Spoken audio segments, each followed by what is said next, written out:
26. After the war. In the foregoing pages I have endeavored to describe the public events in which I was an actor or spectator before and during the Civil War of 1861–65. And it now only remains for me to treat of similar matters of general interest subsequent to the Civil War. Within a few days of the Grand Review of May 24, 1865, I took leave of the army at Washington, and with my family went to Chicago to attend a fair held in the interest of the families of soldiers impoverished by the war. I remained there about 2 weeks. On the 22d of June was at South Bend, Indiana, where 2 of my children were at school, and reached my native place, Lancaster, Ohio, on the 24th. On the 4th of July I visited at Louisville, Kentucky, the 14th, 15th, 16th, and 17th Army Corps, which had come from Washington, under the command of General John A. Logan, for muster out, or further orders. I then made a short visit to General George H. Thomas at Nashville, and returned to Lancaster, where I remained with the family till the receipt of General Orders No. 118 of June 27, 1865, which divided the whole territory of the United States into 19 departments and 5 military divisions, the second of which was the Military Division of the Mississippi, afterward changed to Missouri, Major General W. T. Sherman to command, with headquarters at St. Louis, to embrace the departments of the Ohio, Missouri, and Arkansas.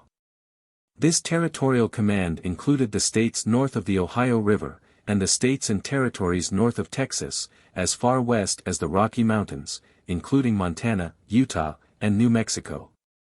But the part east of the Mississippi was soon transferred to another division.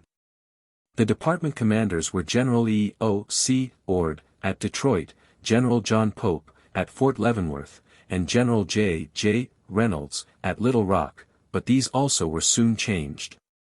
I at once assumed command, and ordered my staff and headquarters from Washington to St. Louis, Missouri, going there in person on the 16th of July. My thoughts and feelings at once reverted to the construction of the Great Pacific Railway, which had been chartered by Congress in the midst of war, and was then in progress. I put myself in communication with the parties engaged in the work, visiting them in person, and assured them that I would afford them all possible assistance and encouragement. Dr. Durant, the leading man of the Union Pacific, seemed to me a person of ardent nature, of great ability and energy, enthusiastic in his undertaking, and determined to build the road from Omaha to San Francisco. He had an able corps of assistants, collecting materials, letting out contracts for ties, grading, etc., and I attended the celebration of the first completed division of 16.5 miles, from Omaha to Papillon. When the orators spoke so confidently of the determination to build 2,000 miles of railway across the plains, mountains, and desert, devoid of timber, with no population, but on the contrary raided by the bold and bloody Sioux and Cheyennes, who had almost successfully defied our power for half a century, I was disposed to treat it jocularly, because I could not help recall our California experience of 1855–56. When we celebrated the completion of 22.5 miles of the same road eastward of Sacramento. On which occasion Edward Baker had electrified us by his unequaled oratory, painting the glorious things which would result from uniting the western coast with the east by bands of iron. Baker then, with a poet's imagination, saw the vision of the mighty future, but not the gulf which meantime was destined to swallow up 500,000 of the brightest and best youth of our land. And that he himself would be one of the first victims far away on the banks of the Potomac. He was killed in battle at Ball's Bluff, October 21, 1861. The Kansas Pacific was designed to unite with the main branch about the 100° meridian, near Fort Kearny. Mr. Shoemaker was its general superintendent and building contractor, and this branch in 1865 was finished about 40 miles to a point near Lawrence, Kansas. I may not be able to refer to these roads again except incidentally, and will, therefore, record here that the location of this branch afterward was changed from the Republican to the Smoky Hill Fork of the Kansas River, and is now the main line to Denver. The Union and Central Railroads from the beginning were pushed with a skill, vigor, and courage which always commanded my admiration, the two meeting at Promontory Point, Utah, July 15, 1869. And in my judgment constitute one of the greatest and most beneficent achievements of man on earth. The construction of the Union Pacific Railroad was deemed so important that the President, at my suggestion, constituted on the 5th of March, 1866, the new Department of the Platte, General P. St. George Cook commanding, succeeded by General C. Augur, headquarters at Omaha, with orders to give ample protection to the working parties, and to afford every possible assistance in the construction of the road, and subsequently in like manner the Department of Dakota was constituted, General A. H. Terry commanding, with headquarters at St. Paul, to give similar protection and encouragement to the Northern Pacific Railroad. These departments, with changed commanders, have continued up to the present day, and have fulfilled perfectly the uses for which they were designed. During the years 1865 and 1866 the Great Plains remained almost in a state of nature, being the pasture fields of about 10 million buffalo, deer, elk, and antelope, and were in full possession of the Sioux, Cheyennes, Arapahoes, and Kiowas. A race of bold Indians, who saw plainly that the construction of two parallel railroads right through their country would prove destructive to the game on which they subsisted, and consequently fatal to themselves. The troops were posted to the best advantage to protect the parties engaged in building these roads, and in person I reconnoitered well to the front, traversing the buffalo regions from south to north, and from east to west. Often with a very small escort, mingling with the Indians whenever safe, and thereby gained personal knowledge of matters which enabled me to use the troops to the best advantage. I am sure that without the courage and activity of the department commanders with the small bodies of regular troops on the plains during the years 1866 to 69, the Pacific railroads could not have been built. But once built and in full operation the fate of the buffalo and Indian was settled for all time to come. At the close of the Civil War there were 1,516,000 names on the muster rolls, of which 797,807 were present. And 202,709 absent, of which 22,929 were regulars, the others were volunteers, colored troops, and veteran reserves. The regulars consisted of 6 regiments of cavalry, 5 of artillery, and 19 of infantry. By the Act of July 28, 1866, the peace establishment was fixed at 1 General, Grant, 1 Lieutenant General, Sherman, 5 Major Generals, Halleck, Meade, Sheridan, Thomas, and Hancock, 10 brigadiers, McDowell, Cook, Pope, Hooker, Schofield, Howard, Terry, Ord, Canby, and Rousseau, 10 regiments of cavalry, 5 of artillery, and 45 of infantry, admitting of an aggregate force of 54,641 men. All others were mustered out, and thus were remanded to their homes nearly 1,000,000 of strong, vigorous men who had imbibed the somewhat erratic habits of the soldier. These were of every profession and trade in life, on regaining their homes, found their places occupied by others, that their friends and neighbors were different, and that they themselves had changed. They naturally looked for new homes to the Great West, to the new territories and states as far as the Pacific coast, and we realize today that the vigorous men who control Kansas, Nebraska, Dakota, Montana, Colorado, etc., etc., were soldiers of the Civil War. These men flocked to the plains, and were rather stimulated than retarded by the danger of an Indian war. This was another potent agency in producing the result we enjoy today, in having in so short a time replaced the wild buffaloes by more numerous herds of tame cattle, and by substituting for the useless Indians the intelligent owners of productive farms and cattle ranches. While these great changes were being wrought at the West, in the East politics had resumed full sway, and all the methods of anti-war times had been renewed. President Johnson had differed with his party as to the best method of reconstructing the state governments of the South, which had been destroyed and impoverished by the war, and the press began to agitate the question of the next president. Of course, all Union men naturally turned to General Grant, and the result was jealousy of him by the personal friends of President Johnson and some of his cabinet. Mr. Johnson always seemed very patriotic and friendly, and I believed him honest and sincere in his declared purpose to follow strictly the Constitution of the United States in restoring the Southern states to their normal place in the Union. But the same cordial friendship subsisted between General Grant and myself, which was the outgrowth of personal relations dating back to 1839. So I resolved to keep out of this conflict. In September 1866, I was in the mountains of New Mexico, when a message reached me that I was wanted at Washington.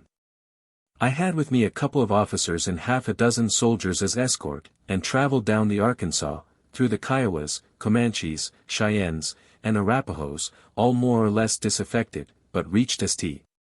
Louis in safety, and proceeded to Washington, where I reported to General Grant. He explained to me that President Johnson wanted to see me. He did not know the why or wherefore, but supposed it had some connection with an order he, General Grant, had received to escort the newly appointed minister, Hon. Lew Campbell, of Ohio, to the court of Juarez, the president-elect of Mexico, which country was still in possession of the Emperor Maximilian, supported by a corps of French troops commanded by General Bazaine. General Grant denied the right of the president to order him on a diplomatic mission unattended by troops, said that he had thought the matter over, will disobey the order, and stand the consequences. He manifested much feeling, and said it was a plot to get rid of him. I then went to President Johnson, who treated me with great cordiality, and said that he was very glad I had come. That General Grant was about to go to Mexico on business of importance, and he wanted me at Washington to command the army in General Grant's absence. I then informed him that General Grant would not go, and he seemed amazed. Said that it was generally understood that General Grant construed the occupation of the territories of our neighbor, Mexico, by French troops, and the establishment of an empire therein, with an Austrian prince at its head, as hostile to Republican America, and that the administration had arranged with the French government for the withdrawal of Bazaine's troops, which would leave the country free for the President-elect Juarez to reoccupy the city of Mexico, etc. etc., that Mr. Campbell had been accredited to Juarez, and the fact that he was accompanied by so distinguished a soldier as General Grant would emphasize the act of the United States. I simply reiterated that General Grant would not go, and that he, Mr. Johnson, could not afford to quarrel with him at that time. I further argued that General Grant was at the moment engaged on the most delicate and difficult task of reorganizing the army under the Act of July 28, 1866, that if the real object was to put Mr. Campbell in official communication with President Juarez, supposed to be at El Paso or Monterrey, either General Hancock, whose command embraced New Mexico, or General Sheridan, whose command included Texas, could fulfill the object perfectly. Or, in the event of neither of these alternates proving satisfactory to the Secretary of State, that I could be easier spared than General Grant. Certainly, answered the President, if you will go, that will answer perfectly. The instructions of the Secretary of State, W. H. Seward, to Honorable Louis D. Campbell, Minister to Mexico, dated October 25, 1866, a letter from President Johnson to Secretary of War Stanton, dated October 26, 1866, and the letter of Edwin M. Stanton, Secretary of War, to General Grant, dated October 27, had been already prepared and printed, and the originals or copies were furnished me, but on the 30th of October, 1866, the following letter passed. Executive Mansion, Washington, D.C., October 30, 1866. SIR, General Ulysses S. Grant, having found it inconvenient to assume the duties specified in my letter to you of the 26th inst., you will please relieve him, and assign them in all respects to William T. Sherman, Lieutenant General of the Army of the United States. By way of guiding General Sherman in the performance of his duties, you will furnish him with a copy of your special orders to General Grant made in compliance with my letter of the 26th inst., together with a copy of the instructions of the Secretary of State to Louis D. Campbell, Esq., therein mentioned. The Lieutenant General will proceed to the execution of his duties without delay. Very respectfully yours, Andrew Johnson. To the Honorable Edwin M. Stanton, Secretary of War. At the Navy Department I learned that the United States ship Susquehanna, Captain Alden, was fitting out in New York for the use of this mission, and that there would be time for me to return to St. Louis to make arrangements for a prolonged absence, as also to communicate with Mr. Campbell, who was still at his home in Hamilton, Ohio. By correspondence we agreed to meet in New York, November 8, he accompanied by Mr. Plum, Secretary of Legation, and I by my aide, Colonel Audenried. We embarked November 10, and went to sea next day, making for Havana and Vera Cruz, and, as soon as we were outside of Sandy Hook, I explained to Captain Alden that my mission was ended. Because I believed by substituting myself for General Grant I had prevented a serious quarrel between him and the administration, which was unnecessary. We reached Havana on the 18th, with nothing to vary the monotony of an ordinary sea voyage, except off Hatteras we picked up 1 woman and 20 men from open boats, who had just abandoned a propeller bound from Baltimore to Charleston which foundered. The sea was very rough, but by the personal skill and supervision of Captain Alden every soul reached our deck safely, and was carried to our consul at Havana. At Havana we were very handsomely entertained, especially by Señor Aldama, who took us by rail to his sugar estates at Santa Rosa, and back by Matanzas. We took our departure thence on the 25th, and anchored under Isla Verde, off Vera Cruz, on the 29th. Everything about Vera Cruz indicated the purpose of the French to withdraw, and also that the Emperor Maximilian would precede them, for the Austrian frigate Dandolo was in port, and an Austrian bark, on which were received, according to the report of our consul, Mr. Lane, as many as 1,100 packages of private furniture to be transferred to Miramar, Maximilian's home. And Lieutenant Clarin, of the French Navy, who visited the Susquehanna from the French Commodore, Clouet, told me, without reserve, that, if we had delayed 8 days more, we would have found Maximilian gone. General Bazaine was reported to be in the City of Mexico with about 28,000 French troops, but instead of leaving Mexico in 3 detachments, viz., November, 1866, March, 1867, and November, 1867, as described in Mr. Seward's letter to Mr. Campbell, of October 25, 1866, it looked to me that, as a soldier, he would evacuate at some time before November, 1867, all at once, and not by detachments. Lieutenant Clarin telegraphed Bazaine at the City of Mexico the fact of our arrival, and he sent me a most courteous and pressing invitation to come up to the city. But, as we were accredited to the government of Juarez, it was considered undiplomatic to establish friendly relations with the existing authorities. Meantime we could not hear a word of Juarez, and concluded to search for him along the coast northward. When I was in Versailles, France, July, 1872, learning that General Bazaine was in arrest for the surrender of his army in post at Metz, in 1870, I wanted to call on him to thank him for his courteous invitation to me at Vera Cruz in 1866. I inquired of President Tierra if I could with propriety call on the Marshal. He answered that it would be very acceptable, no doubt, but suggested for form's sake that I should consult the Minister of War, General de Cissé, which I did, and he promptly assented. Accordingly, I called with my aide, Colonel Audenried, on Marshal Bazaine, who occupied a small, 2-story stone house at Versailles, in an enclosure with a high garden wall, at the front gate or door of which was a lodge, in which was a military guard. We were shown to a good room on the 2nd floor, where was seated the Marshal in military half-dress, with large head, full face, short neck, and evidently a man of strong physique. He did not speak English, but spoke Spanish perfectly. We managed to carry on a conversation in which I endeavored to convey my sense of his politeness in inviting me so cordially up to the City of Mexico, and my regret that the peculiar duty on which I was engaged did not admit of a compliance, or even of an intelligent explanation, at the time. He spoke of the whole Mexican business as a sad affair, that the empire necessarily fell with the result of our civil war, and that poor Maximilian was sacrificed to his own high sense of honor. While on board the Susquehanna, on the 1st day of December, 1866, we received the proclamation made by the Emperor Maximilian at Orizaba, in which, notwithstanding the near withdrawal of the French troops, he declared his purpose to remain and shed the last drop of his blood in defense of his dear country.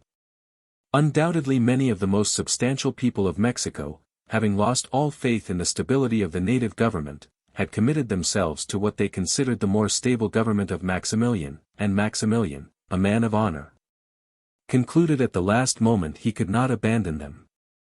The consequence was his death. Failing to hear of Juarez, we steamed up the coast to the island of Lobos, and on to Tampico, off which we found the United States steamer Paul Jones, which, drawing less water than the Susquehanna, carried us over the bar to the city.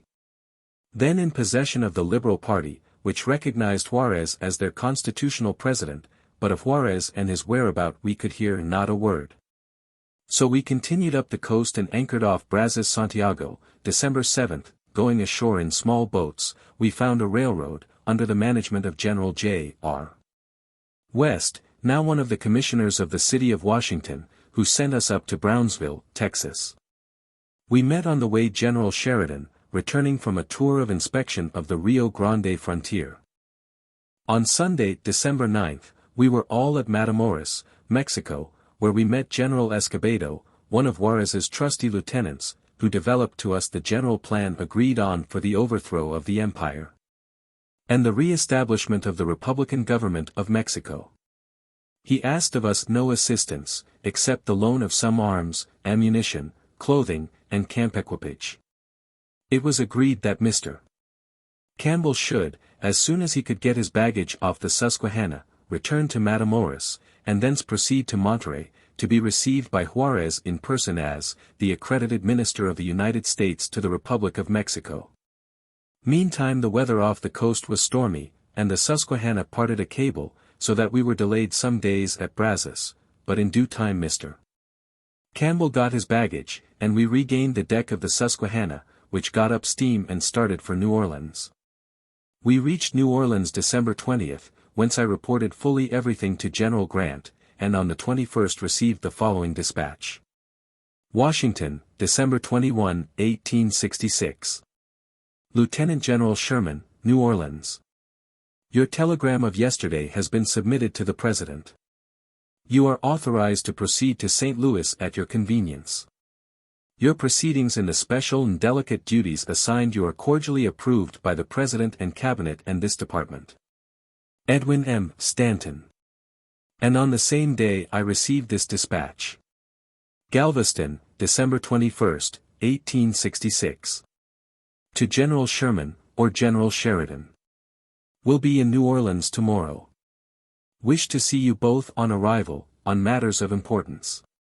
Louis D. Campbell, Minister to Mexico. Mr.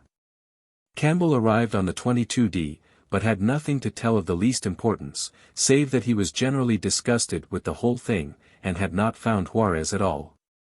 I am sure this whole movement was got up for the purpose of getting General Grant away from Washington, on the pretext of his known antagonism to the French occupation of Mexico, because he was looming up as a candidate for president. And nobody understood the animus and purpose better than did Mr. Stanton. He himself was not then on good terms with President Johnson, and with several of his associates in the cabinet. By Christmas I was back in St. Louis.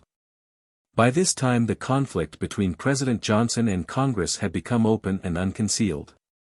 Congress passed the bill known as the Tenure of Civil Office on the 2d of March, 1867, over the President's veto, the first clause of which, now Section 1767 of the Revised Statutes, reads thus: Every person who holds any civil office to which he has been or hereafter may be appointed, by and with the advice and consent of the Senate, and who shall have become duly qualified to act therein, shall be entitled to hold such office during the term for which he was appointed, unless sooner removed by and with the advice and consent of the Senate, or by the appointment with the like advice and consent of a successor in his place, except as herein otherwise provided.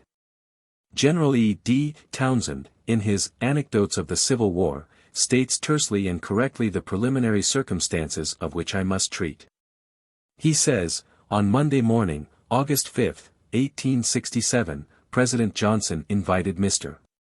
Stanton to resign as Secretary of War. Under the Tenure of Civil Office law, Mr. Stanton declined. The President a week after suspended him, and appointed General Grant, General-in-Chief of the Army, to exercise the functions. This continued until January 13, 1868, when according to the law the Senate passed a resolution not sustaining the President's action. The next morning General Grant came to my office and handed me the key of the Secretary's room, saying, "I am to be found over at my office at Army Headquarters. I was served with a copy of the Senate resolution last evening." I then went upstairs and delivered the key of his room to Mr. Stanton. The mode and manner of Mr. Stanton's regaining his office, and of General Grant surrendering it, were at the time subjects of bitter controversy. Unhappily I was involved, and must bear testimony. In all January, 1868, I was a member of a board ordered to compile a code of articles of war and army regulations, of which Major General Sheridan and Brigadier General C.C. Augur were associate members. Our place of meeting was in the room of the old War Department, second floor, next to the corner room occupied by the Secretary of War, with a door of communication. While we were at work it was common for General Grant and, afterward, for Mr. Stanton to drop in and chat with us on the social gossip of the time. On Saturday, January 11, General Grant said that he had more carefully read the law, tenure of civil office, and it was different from what he had supposed. That in case the Senate did not consent to the removal of Secretary of War Stanton, and he, Grant, should hold on, he should incur a liability of $10,000 and 5 years imprisonment. We all expected the resolution of Senator Howard, of Michigan, virtually restoring Mr. Stanton to his office, would pass the Senate, and knowing that the President expected General Grant to hold on, I inquired if he had given notice of his change of purpose. He answered that there was no hurry, because he supposed Mr. Stanton would pursue toward him, Grant, the same course which he, Stanton, had required of him the preceding August, viz., would address him a letter claiming the office, and allow him a couple of days for the change. Still, he said he would go to the White House the same day and notify the President of his intended action. That afternoon I went over to the White House to present General Pope, who was on a visit to Washington, and we found the President and General Grant together. We made our visit and withdrew, leaving them still together, and I always supposed the subject of this conference was the expected decision of the Senate, which would in effect restore Mr. Stanton to his civil office of Secretary of War. That evening I dined with the Hon. Reverdy Johnson, Senator from Maryland, and suggested to him that the best way to escape a conflict was for the President to nominate some good man as Secretary of War whose confirmation by the Senate would fall within the provisions of the law. And named General J. D. Cox, then Governor of Ohio, whose term of office was drawing to a close, who would, I knew, be acceptable to General Grant and the Army generally. Mr. Johnson was most favorably impressed with this suggestion, and promised to call on the President the next day, Sunday, which he did, but President Johnson had made up his mind to meet the conflict boldly. I saw General Grant that afternoon at his house on I Street, and told him what I had done, and so anxious was he about it that he came to our room at the War Department the next morning, Monday, the 13th. And asked me to go in person to the White House to urge the President to send in the name of General Cox. I did so, saw the President, and inquired if he had seen Mr. Reverdy Johnson the day before about General Cox. He answered that he had, and thought well of General Cox, but would say no further. Tuesday, January 14, 1868, came, and with it Mr. Stanton. He resumed possession of his former office, came into that where General Sheridan, General Augur, and I were at work, and greeted us very cordially. He said he wanted to see me when at leisure, and at 10:30 a.m. I went into his office and found him and General Grant together. Supposing they had some special matters of business, I withdrew, with the remark that I was close at hand, and could come in at any moment. In the afternoon I went again into Mr. Stanton's office, and we had a long and most friendly conversation, but not one word was spoken about the tenure of office matter. I then crossed over 17th Street to the headquarters of the Army, where I found General Grant, who expressed himself as by no means pleased with the manner in which Mr. Stanton had regained his office, saying that he had sent a messenger for him that morning as of old, with word that he wanted to see him. We then arranged to meet at his office the next morning at 9:30, and go together to see the President. That morning the National Intelligencer published an article accusing General Grant of acting in bad faith to the President, and of having prevaricated in making his personal explanation to the Cabinet. So that General Grant at first felt unwilling to go, but we went. The President received us promptly and kindly. Being seated, General Grant said, "Mr. President, whoever gave the facts for the article of the Intelligencer of this morning has made some serious mistakes." The President, General Grant, let me interrupt you just there. I have not seen the Intelligencer of this morning, and have no knowledge of the contents of any article therein. General Grant then went on, "Well, the idea is given there that I have not kept faith with you. Now, Mr. President, I remember, when you spoke to me on this subject last summer, I did say that, like the case of the Baltimore police commissioners, I did suppose Mr. Stanton could not regain his office except by a process through the courts." To this the President assented, saying he remembered the reference to the case of the Baltimore commissioners. When General Grant resumed, "I said if I changed my opinion I would give you notice, and put things as they were before my appointment as Secretary of War ad interim." We then entered into a general friendly conversation, both parties professing to be satisfied, the President claiming that he had always been most friendly to General Grant, and the latter insisting that he had taken the office not for honor or profit, but in the general interests of the army. As we withdrew, at the very door, General Grant said, "Mr. President, you should make some order that we of the army are not bound to obey the orders of Mr. Stanton as Secretary of War," which the President intimated he would do. No such orders were ever made. Many conferences were held, and the following letters are selected out of a great mass to show the general feeling at the time. 1321 K Street, Washington. January 28, 1868, Saturday. To the President. I neglected this morning to say that I had agreed to go down to Annapolis to spend Sunday with Admiral Porter.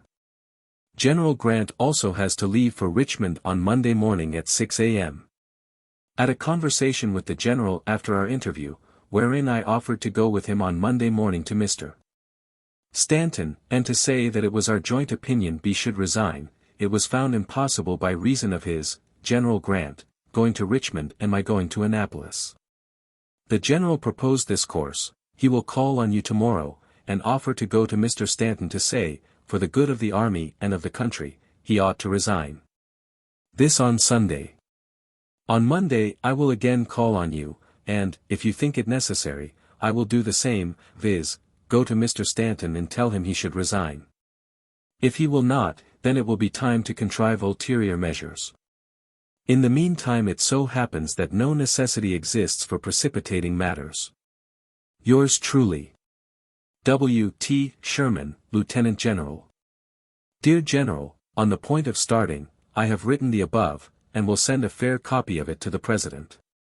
Please retain this, that in case of necessity I may have a copy.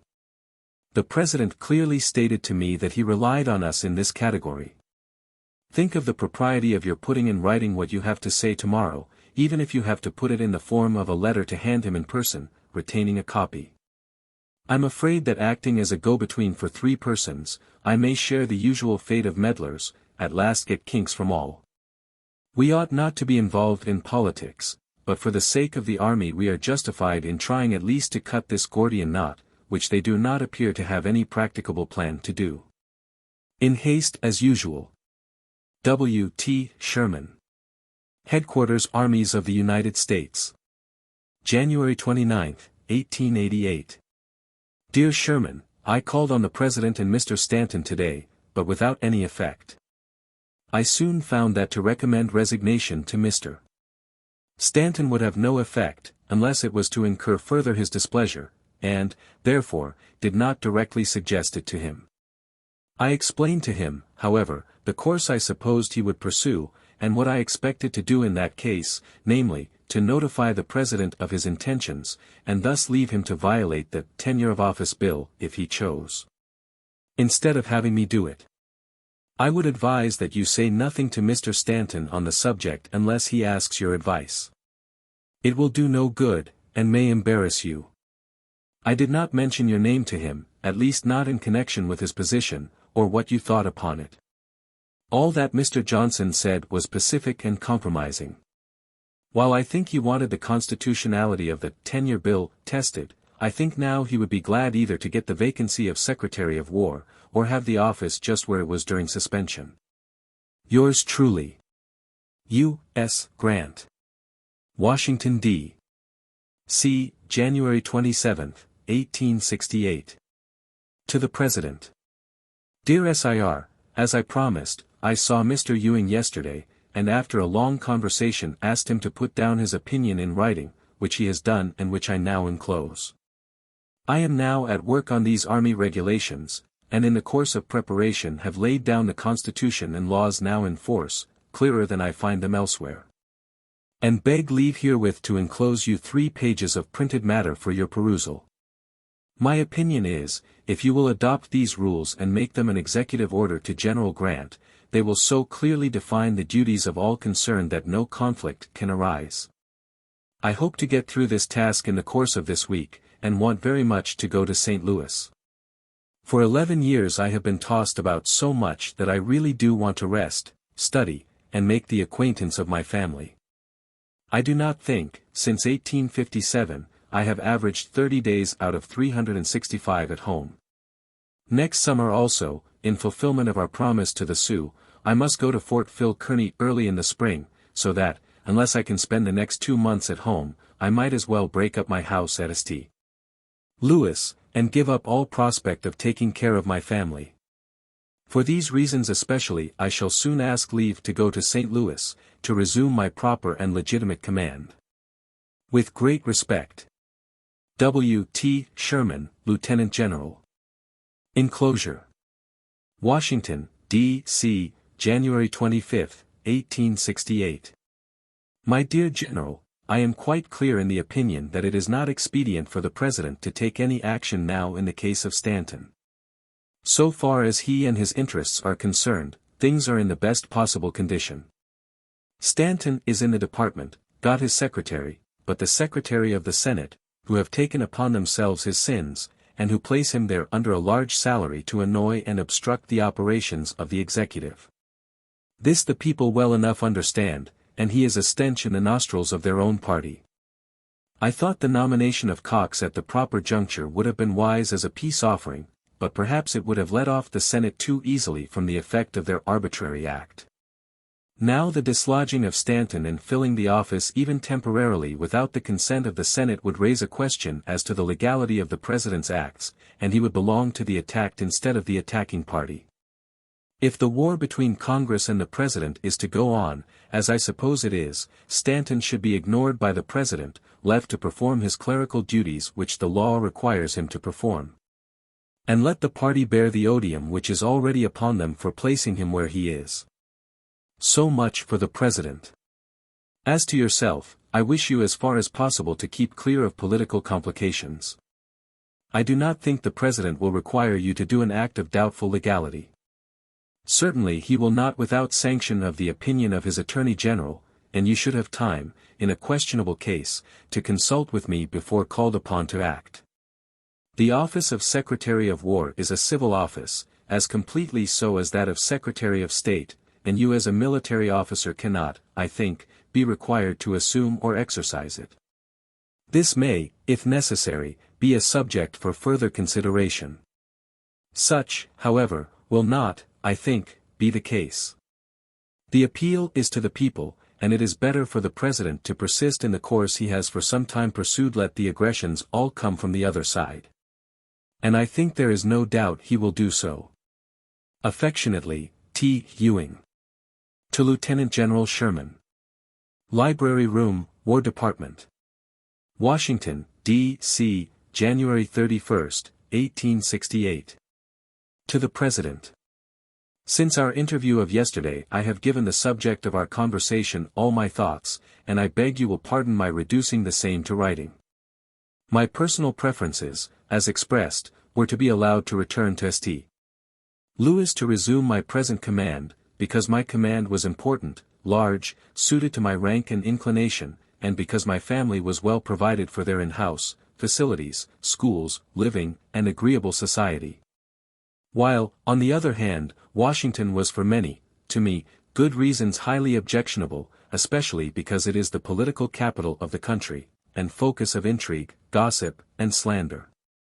Your personal preferences were, as expressed, to make a new department east, adequate to my rank, with headquarters at Washington, and assign me to its command, to remove my family here, and to avail myself of its schools, etc., to remove Mr. Stanton from his office as Secretary of War, and have me to discharge the duties. To effect this removal, two modes were indicated: to simply cause him to quit the War Office building, and notify the Treasury Department and the Army Staff Departments no longer to respect him as Secretary of War. Or to remove him and submit my name to the Senate for confirmation. Permit me to discuss these points a little, and I will premise by saying that I have spoken to no one on the subject, and have not even seen Mr. Ewing, Mr. Stanbury, or General Grant, since I was with you.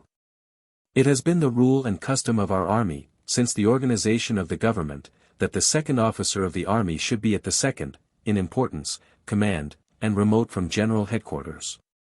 To bring me to Washington world put three heads to an army, yourself, General Grant, and myself, and we would be more than human if we were not to differ. In my judgment it world ruin the Army, and would be fatal to one or two of us. General Scott and Taylor proved themselves soldiers and patriots in the field, but Washington was fatal to both. This city, and the influences that center here, defeated every army that had its headquarters here from 1861 to 1864, and would have overwhelmed General Grant at Spotsylvania and Petersburg, had he not been fortified by a strong reputation. Already hard-earned, and because no one then living coveted the place. Whereas, in the West, we made progress from the start, because there was no political capital near enough to poison our minds, and kindle into life that craving, itching for fame which has killed more good men than bullets. I have been with General Grant in the midst of death and slaughter when the howls of people reached him after Shiloh. When messengers were speeding to and from his army to Washington, bearing slanders, to induce his removal before he took Vicksburg. In Chattanooga, when the soldiers were stealing the corn of the starving mules to satisfy their own hunger. At Nashville, when he was ordered to the forlorn hope to command the Army of the Potomac, so often defeated, and yet I never saw him more troubled than since he has been in Washington, and been compelled to read himself a sneak and deceiver. Based on reports of 4 of the cabinet, and apparently with your knowledge. If this political atmosphere can disturb the equanimity of one so guarded and so prudent as he is, what will be the result with me, so careless, so outspoken as I am? Therefore, with my consent, Washington never. As to the Secretary of War, his office is twofold. As a cabinet officer he should not be there without your hearty, cheerful assent, and I believe that is the judgment and opinion of every fair-minded man. As the holder of a civil office, having the supervision of monies appropriated by Congress and of contracts for army supplies, I do think Congress, or the Senate by delegation from Congress, has a lawful right to be consulted. At all events, I would not risk a suit or contest on that phase of the question. The law of Congress, of March 2, 1867, prescribing the manner in which orders and instructions relating to military movements shall reach the Army, gives you as constitutional commander-in-chief the very power you want to exercise. And enables you to prevent the Secretary from making any such orders and instructions. And consequently he cannot control the Army, but is limited and restricted to a duty that an auditor of the Treasury could perform. You certainly can afford to await the result. The executive power is not weakened, but rather strengthened. Surely he is not such an obstruction as would warrant violence, or even as show of force, which would produce the very reaction and clamor that he hopes for to save him from the absurdity of holding an empty office, for the safety of the country. This is so much as I ought to say, and more too, but if it produces the result I will be more than satisfied, viz., that I be simply allowed to resume my proper post and duties in St. Louis. With great respect, yours truly. W. T. Sherman, Lieutenant General. On the 1st of February, the board of which I was the president submitted to the Adjutant General our draft of the Articles of War and Army Regulations, condensed to a small compass, the result of our war experience. But they did not suit the powers that were, and have ever since slept the sleep that knows no waking, to make room for the ponderous document now in vogue, which will not stand the strain of a week's campaign in real war.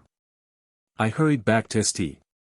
Louis to escape the political storm I saw brewing. The president repeatedly said to me that he wanted me in Washington, and I as often answered that nothing could tempt me to live in that center of intrigue and excitement. But soon came the following. Headquarters Army of the United States. Washington, February 10, 1868. Dear General, I have received at last the President's reply to my last letter. He attempts to substantiate his statements by his cabinet. In this view it is important that I should have a letter from you, if you are willing to give it, of what I said to you about the effect of the tenure of office bill. And my object in going to see the President on Saturday before the installment of Mr. Stanton. What occurred after the meeting of the Cabinet on the Tuesday following is not a subject under controversy now. Therefore, if you choose to write down your recollection, and I would like to have it, on Wednesday, when you and I called on the President, and your conversation with him the last time you saw him, make that a separate communication. Your order to come east was received several days ago, but the President withdrew it, I suppose to make some alteration, but it has not been returned. Yours truly. U.S. Grant. Telegram. Washington, D.C., February 18, 1868. Lieutenant General W. T. Sherman, St. Louis. The order is issued ordering you to Atlantic Division. U.S. Grant, General. Telegram. Headquarters Military Division of the Missouri, St. Louis, February 14, 1868. General U.S. Grant, Washington, D.C. Your dispatch is received informing me that the order for the Atlantic Division has been issued, and that I am assigned to its command. I was in hopes I had escaped the danger, and now were I prepared I should resign on the spot, as it requires no foresight to predict such must be the inevitable result in the end. I will make one more desperate effort by mail, which please await. W. T. Sherman, Lieutenant General. Telegram. Washington, February 14, 1868. Lieutenant General W. T. Sherman, St. Louis. I think it due to you that your letter of January 31 to the President of the United States should be published, to correct misapprehension in the public mind about your willingness to come to Washington. It will not be published against your will. Sent in cipher. Telegram. Headquarters Military Division of the Missouri. St. Louis, Missouri, February 14, 1868. General U.S. Grant, Washington, D.C. Dispatch of today received. Please await a letter I address this day through you to the President, which will in due time reach the public, covering the very point you make. I don't want to come to Washington at all. W. T. Sherman, Lieutenant General. Telegram. Headquarters Military Division of the Missouri. St. Louis, Missouri, February 14, 1868. Honorable John Sherman, United States Senate, Washington, D.C. Oppose confirmation of myself as Brevet General, on ground that it is unprecedented, and that it is better not to extend the system of brevets above Major General. If I can't avoid coming to Washington, I may have to resign. W. T. Sherman, Lieutenant General. Headquarters of the Army. Washington, D.C., February 12, 1868. The following orders are published for the information and guidance of all concerned. U.S. Grant, General. Executive Mansion. Washington, D.C. February 12, 1868. General, you will please issue an order creating a military division to be styled the Military Division of the Atlantic, to be composed of the Department of the Lakes, the Department of the East, and the Department of Washington. To be commanded by Lieutenant General W. T. Sherman with his headquarters at Washington. Until further orders from the President, you will assign no officer to the permanent command of the Military Division of the Missouri. Respectfully yours. Andrew Johnson. General U.S. Grant. Commanding Armies of the United States, Washington, D.C. Major General P.H. Sheridan, the senior officer in the Military Division of the Missouri, will temporarily perform the duties of Commander of the Military Division of the Missouri in addition to his duties of Department Commander. By command of General Grant. E. D. Townsend, Assistant Adjutant General. This order, if carried into effect, would have grouped in Washington. 1. The President, Constitutional Commander-in-Chief. 2. The Secretary of War, Congressional Commander-in-Chief. 3. The General of the Armies of the United States. 4. The Lieutenant General of the Army. 5. The Commanding General of the Department of Washington. 6. The Commander of the Post of Washington. At that date the garrison of Washington was a brigade of infantry and a battery of artillery. I never doubted Mr. Johnson's sincerity in wishing to befriend me, but this was the broadest kind of a farce, or meant mischief.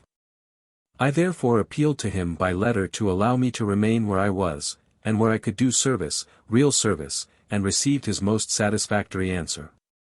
Headquarters Military Division of the Missouri. St. Louis, Missouri, February 14, 1868. General U.S. Grant, Washington, D.C. Dear General, last evening, just before leaving my office, I received your note of the 10th, and had intended answering it according to your request. But, after I got home, I got your dispatch of yesterday, announcing that the order I dreaded so much was issued. I never felt so troubled in my life. Were it an order to go to Sitka, to the devil, to battle with rebels or Indians, I think you would not hear a whimper from me, but it comes in such a questionable form that, like Hamlet's ghost, it curdles my blood and mars my judgment. My first thoughts were of resignation, and I had almost made up my mind to ask Dodge for some place on the Pacific Road, or on one of the Iowa roads, and then again various colleges ran through my memory. But hard times and an expensive family have brought me back to staring the proposition square in the face, and I have just written a letter to the President, which I herewith transmit through you. On which I will hang a hope of respite till you telegraph me its effect.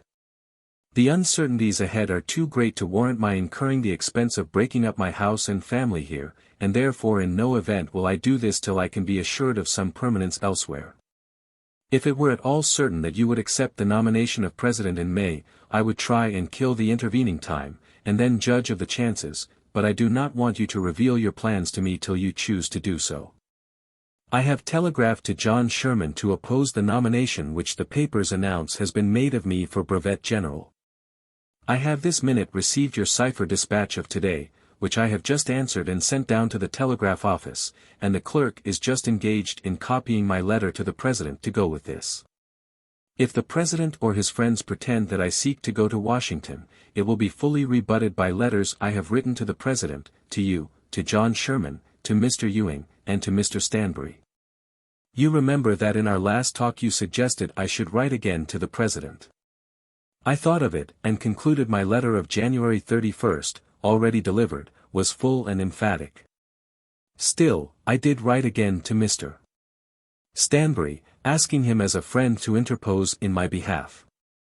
There are plenty of people who know my wishes, and I would avoid, if possible, the publication of a letter so confidential as that of January 31st, in which I notice I allude to the President's purpose of removing Mr.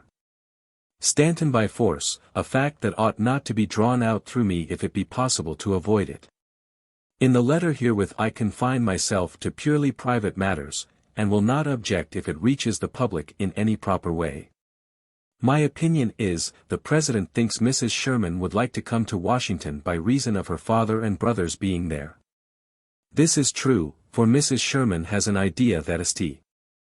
Louis is unhealthy for our children, and because most of the Catholics here are tainted with the old secesh feeling. But I know better what is to our common interest, and prefer to judge of the proprieties myself. What I do object to is the false position I would occupy as between you and the President. Were there an actual army at or near Washington, I could be withdrawn from the most unpleasant attitude of a go-between, but there is no army there, nor any military duties which you with a host of subordinates cannot perform. Therefore I would be there with naked, informal, and sinecure duties, and utterly out of place. This you understand well enough, and the army too, but the president and the politicians, who flatter themselves they are saving the country, cannot and will not understand. My opinion is, the country is doctored to death, and if President and Congress would go to sleep like Rip Van Winkle, the country would go on under natural influences, and recover far faster than under their joint and several treatment. This doctrine would be accounted by Congress, and by the President too, as high treason, and therefore I don't care about saying so to either of them, but I know you can hear anything, and give it just what thought or action it merits. Excuse this long letter, and telegraph me the result of my letter to the President as early as you can. If he holds my letter so long as to make it improper for me to await his answer, also telegraph me. The order, when received, will, I suppose, direct me as to whom and how I am to turn over this command, which should, in my judgment, not be broken up, as the 3 departments composing the division should be under one head. I expect my staff officers to be making for me within the hour to learn their fate, so advise me all you can as quick as possible. With great respect, yours truly, W. T. Sherman, Lieutenant General. To the President. Dear Sir, it is hard for me to conceive you would purposely do me an unkindness unless under the pressure of a sense of public duty, or because you do not believe me sincere.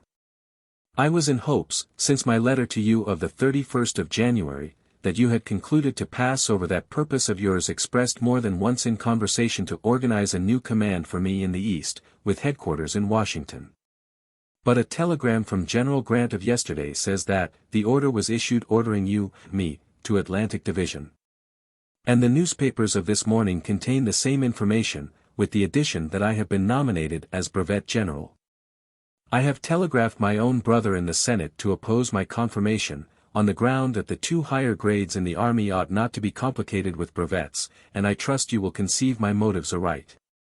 If I could see my way clear to maintain my family, I should not hesitate a moment to resign my present commission, and seek some business wherein I would be free from these unhappy complications that seem to be closing about me, spite of my earnest efforts to avoid them. But necessity ties my hands, and I must submit with the best grace I can till I make other arrangements. In Washington are already the headquarters of a department, and of the army itself, and it is hard for me to see wherein I can render military service there. Any staff officer with the rank of major could surely fill any gap left between these 2 military officers. And, by being placed in Washington, I will be universally construed as a rival to the General-in-Chief, a position damaging to me in the highest degree. Our relations have always been most confidential and friendly, and if, unhappily, any cloud of differences should arise between us, my sense of personal dignity and duty would leave me no alternative but resignation. For this I am not yet prepared, but I shall proceed to arrange for it as rapidly as possible, so that when the time does come, as it surely will if this plan is carried into effect, I may act promptly. Inasmuch as the order is now issued, I cannot expect a full revocation of it, but I beg the privilege of taking post at New York, or any point you may name within the new military division other than Washington. This privilege is generally granted to all military commanders, and I see no good reason why I too may not ask for it, and this simple concession, involving no public interest, will much soften the blow, which, right or wrong, I construe as one of the hardest I have sustained in a life somewhat checkered with adversity. With great respects yours truly, W. T. Sherman, Lieutenant General. Washington, D.C., 2 p.m., February 19, 1888. Lieutenant General W. T. Sherman, St. Louis, Missouri. I have just received, with General Grant's endorsement of reference, your letter to me of the 14th inst. The order to which you refer was made in good faith, and with a view to the best interests of the country in the service, as, however, your assignment to a new military division seems so objectionable, you will retain your present command. Andrew Johnson. On that same 19th of February he appointed Adjutant, General Lorenzo Thomas to be Secretary of War ad interim, which finally resulted in the articles of impeachment and trial of President Johnson before the Senate. I was a witness on that trial, but of course the lawyers would not allow me to express any opinion of the President's motives or intentions, and restricted me to the facts set forth in the articles of impeachment, of which I was glad to know nothing. The final test vote revealed less than 2/3, and the President was consequently acquitted. Mr. Stanton resigned. General Schofield, previously nominated, was confirmed as Secretary of War, thus putting an end to what ought never to have happened at all. Indian Peace Commission. On the 20th of July, 1867, President Johnson approved an act to establish peace with certain hostile Indian tribes, the first section of which reads as follows: "Be it enacted, etc. That the President of the United States be and is hereby authorized to appoint a commission to consist of three officers of the Army not below the rank of Brigadier General, who, together with N.G. Taylor, Commissioner of Indian Affairs, John B. Henderson, Chairman of the Committee of Indian Affairs of the Senate, S.F. Tappan, and John B. Sanborn, shall have power and authority to call together the chiefs and head men of such bands or tribes of Indians as are now waging war against the United States, or committing depredations on the people thereof. To ascertain the alleged reasons for their acts of hostility, and in their discretion, under the direction of the President, to make and conclude with said bands or tribes such treaty stipulations, subject to the action of the Senate, as may remove all just causes of complaint on their part, and at the same time establish security for person and property along the lines of railroad now being constructed to the Pacific and other thoroughfares of travel to the Western Territories, and such as will most likely ensure civilization for the Indians, and peace and safety for the whites." The President named as the military members Lieutenant General Sherman, Brigadier Generals A. H. Terry and W. S. Harney. Subsequently, to ensure a full attendance, Brigadier General C. Augur was added to the commission, and his name will be found on most of the treaties. The commissioners met at St. Louis and elected N.G. Taylor, the Commissioner of Indian Affairs, President, J. B. Sanborn, Treasurer, and A. S. H. White, Esq. of Washington, D.C., Secretary. The year 1867 was too far advanced to complete the task assigned during that season, and it was agreed that a steamboat, St. John's, should be chartered to convey the commission up the Missouri River, and we adjourned to meet at Omaha. In the St. John's the commission proceeded up the Missouri River, holding informal talks with the Santees at their agency near the Niobrara, the Yanktonies at Fort Thompson, and the Ogalallas, Minneconjous, Sans Arcs, etc., at Fort Sully. From this point runners were sent out to the Sioux occupying the country west of the Missouri River, to meet us in council at the forks of the Platte that fall, and to Sitting Bull's band of outlaw Sioux, and the Crows on the upper Yellowstone. To meet us in May, 1868, at Fort Laramie. We proceeded up the river to the mouth of the Cheyenne and turned back to Omaha, having ample time on this steamboat to discuss and deliberate on the problem submitted to our charge. We all agreed that the nomad Indians should be removed from the vicinity of the two great railroads then in rapid construction, and be localized on one or other of the two great reservations south of Kansas and north of Nebraska. That agreements not treaties, should be made for their liberal maintenance as to food, clothing, schools, and farming implements for 10 years, during which time we believed that these Indians should become self-supporting. To the north we proposed to remove the various bands of Sioux, with such others as could be induced to locate near them. And to the south, on the Indian territory already established, we proposed to remove the Cheyennes, Arapahoes, Kiowas, Comanches, and such others as we could prevail on to move thither. At that date the Union Pacific construction had reached the Rocky Mountains at Cheyenne, and the Kansas Pacific to about Fort Wallace. We held council with the Ogalallas at the forks of the Platte, and arranged to meet them all the next spring, 1868. In the spring of 1868 we met the Crows in council at Fort Laramie, the Sioux at the North Platte, the Shoshones or Snakes at Fort Hall, the Navajos at Fort Sumner, on the Pecos, and the Cheyennes and Arapahoes at Medicine Lodge. To accomplish these results the commission divided up into committees, General Augur going to the Shoshones, Mr. Tappan and I to the Navajos, and the remainder to Medicine Lodge. In that year we made treaties or arrangements with all the tribes which before had followed the buffalo in their annual migrations, and which brought them into constant conflict with the whites. Mr. Tappan and I found it impossible to prevail on the Navajos to remove to the Indian Territory, and had to consent to their return to their former home, restricted to a limited reservation west of Santa Fe, about Old Fort Defiance. And there they continue unto this day, rich in the possession of herds of sheep and goats, with some cattle and horses. And they have remained at peace ever since.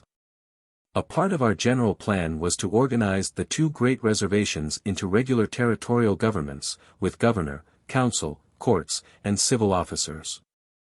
General Harney was temporarily assigned to that of the Sioux at the north, and General Hazen to that of the Kiowas, Comanches, Cheyennes, Arapahoes, etc., etc.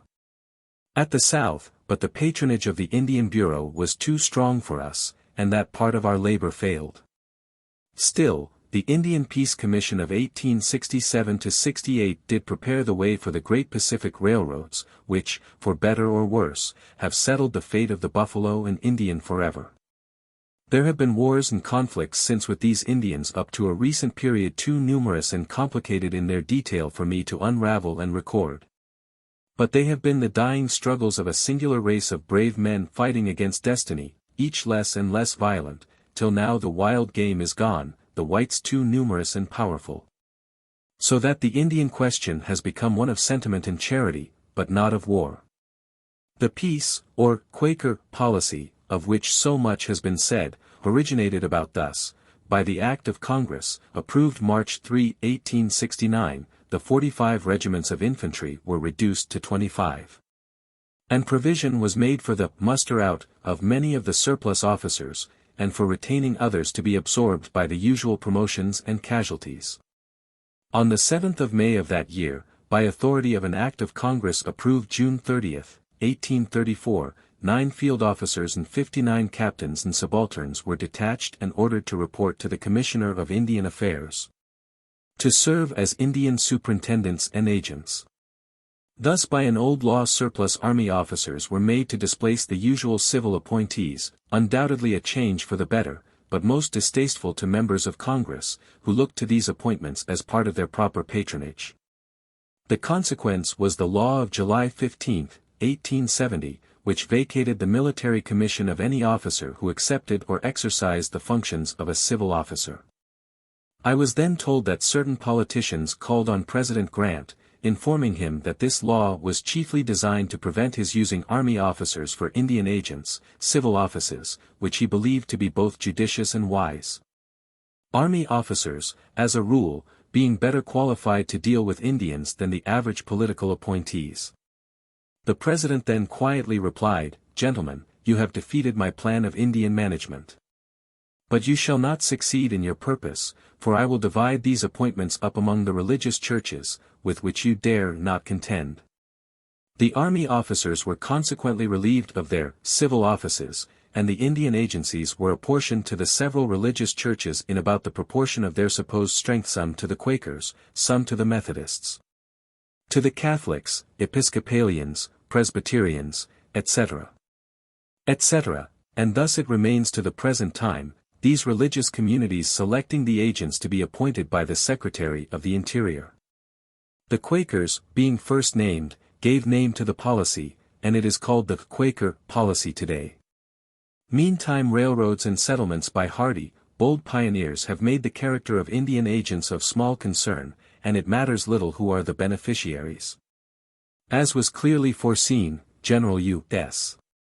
Grant was duly nominated, and on the 7th of November, 1868, was elected President of the United States for the 4 years beginning with March 4, 1869. On the 15th and 16th of December, 1868, the 4 societies of the armies of the Cumberland, Tennessee, Ohio, and Georgia, held a joint reunion at Chicago, at which were present over 2,000 of the surviving officers and soldiers of the war. The ceremonies consisted of the joint meeting in Crosby's magnificent opera house, at which General George H. Thomas presided. General W. Belknap was the orator for the Army of the Tennessee, General Charles Cruft for the Army of the Cumberland, General J. D. Cox for the Army of the Ohio, and General William Cogswell for the Army of Georgia. The banquet was held in the vast Chamber of Commerce, at which I presided. General Grant, President-elect, General J. M. Schofield, Secretary of War, General H. W. Slocum, and nearly every general officer of note was present except General Sheridan, who at the moment was fighting the Cheyennes in southern Kansas and the Indian Country. At that time we discussed the army changes which would necessarily occur in the following March, and it was generally understood that I was to succeed General Grant as General-in-Chief, but as to my successor, Meade, Thomas, and Sheridan were candidates. And here I will remark that General Grant, afterward famous as the Silent Man, used to be very gossipy, and no one was ever more fond than he of telling anecdotes of our West Point and early army life. At the Chicago reunion he told me that I would have to come to Washington, that he wanted me to effect a change as to the general staff, which he had long contemplated, and which was outlined in his letter to Mr. Stanton of January 29, 1866, given hereafter, which had been repeatedly published, and was well known to the military world. That on being inaugurated President on the 4th of March he would retain General Schofield as his Secretary of War until the change had become habitual. That the modern custom of the Secretary of War giving military orders to the Adjutant General and other staff officers was positively wrong and should be stopped. Speaking of General Grant's personal characteristics at that period of his life, I recall a conversation in his carriage, when, riding down Pennsylvania Avenue, he inquired of me in a humorous way, "Sherman, what special hobby do you intend to adopt?" I inquired what he meant, and he explained that all men had their special weakness or vanity, and that it was wiser to choose one's own than to leave the newspapers to affix one less acceptable, and that for his part he had chosen the horse. So that when anyone tried to pump him he would turn the conversation to his horse. I answered that I would stick to the theater and balls, for I was always fond of seeing young people happy, and did actually acquire a reputation for dancing, though I had not attempted the waltz or anything more than the ordinary cotilin. Since the war. On the 24th of February, 1869, I was summoned to Washington, arriving on the 26th, taking along my aides, Lieutenant Colonels Dayton and Audenried. On the 4th of March General Grant was duly inaugurated President of the United States, and I was nominated and confirmed as General of the Army. Major General P.H.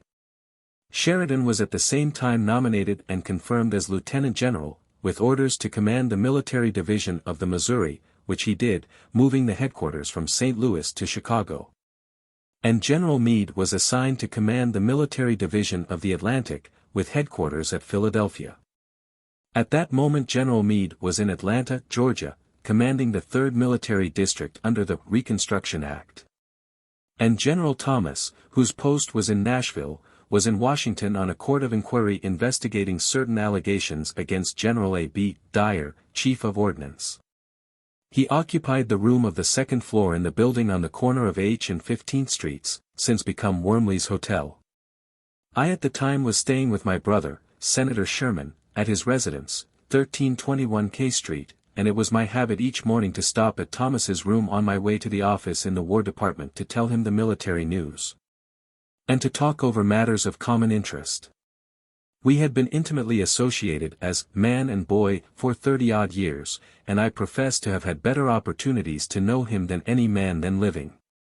His fame as the Rock of Chickamauga was perfect, and by the world at large he was considered as the embodiment of strength, calmness, and imperturbability. Yet of all my acquaintances Thomas worried and fretted over what he construed neglects or acts of favoritism more than any other. At that time he was much worried by what he supposed was injustice in the promotion of General Sheridan, and still more that General Meade should have an eastern station, which compelled him to remain at Nashville or go to the Pacific. General Thomas claimed that all his life he had been stationed in the South or remote West, and had not had a fair share of eastern posts, whereas that General Meade had always been there. I tried to get him to go with me to see President Grant and talk the matter over frankly, but he would not, and I had to act as a friendly mediator. General Grant assured me at the time that he not only admired and respected General Thomas, but actually loved him as a man, and he authorized me in making up commands for the general officers to do anything and everything to favor him. Only he could not recede from his former action in respect to Generals Sheridan and Meade. Prior to General Grant's inauguration, the Army Register showed as Major Generals Halleck, Meade, Sheridan, Thomas, and Hancock. Therefore, the promotion of General Sheridan to be Lieutenant General did not overslaw Thomas, but it did Meade and Halleck. The latter did not expect promotion. General Meade did, but was partially, not wholly, reconciled by being stationed at Philadelphia, the home of his family. And President Grant assured me that he knew of his own knowledge that General Sheridan had been nominated Major General before General Meade, but had waived dates out of respect for his age and longer service. And that he had nominated him as Lieutenant General by reason of his special fitness to command the military division of the Missouri, embracing all the wild Indians, at that very moment in a state of hostility. I gave General Thomas the choice of every other command in the Army, and of his own choice he went to San Francisco, California, where he died, March 28, 1870.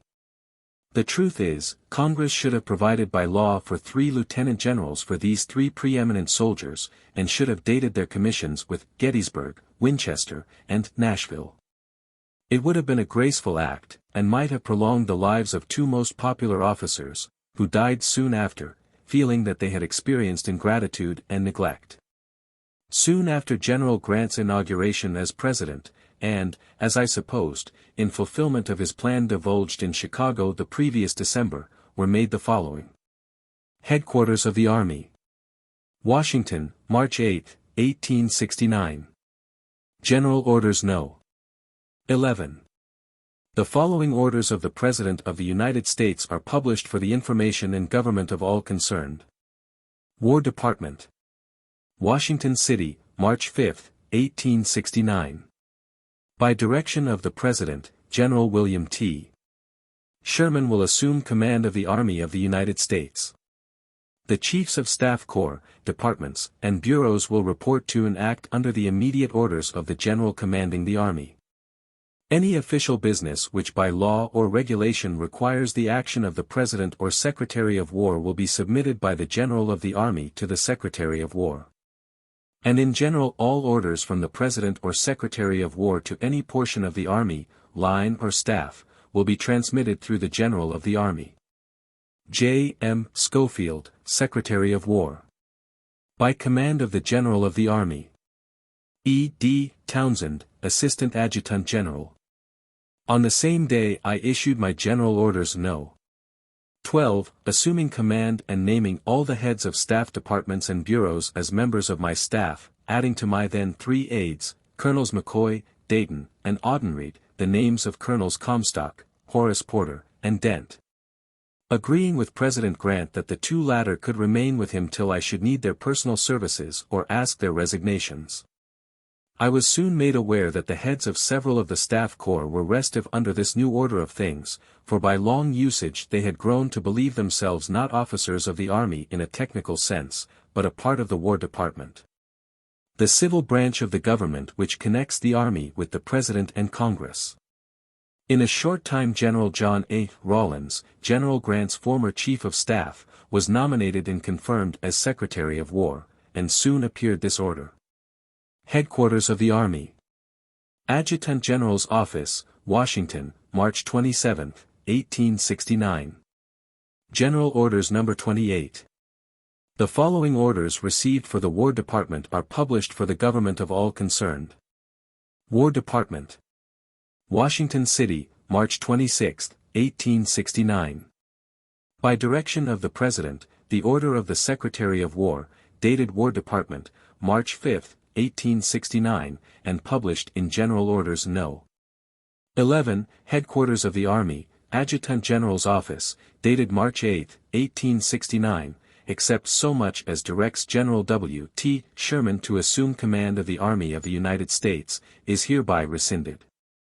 All official business which by law or regulations requires the action of the President or Secretary of War will be submitted by the Chiefs of Staff Corps, Departments, and Bureaus to the Secretary of War.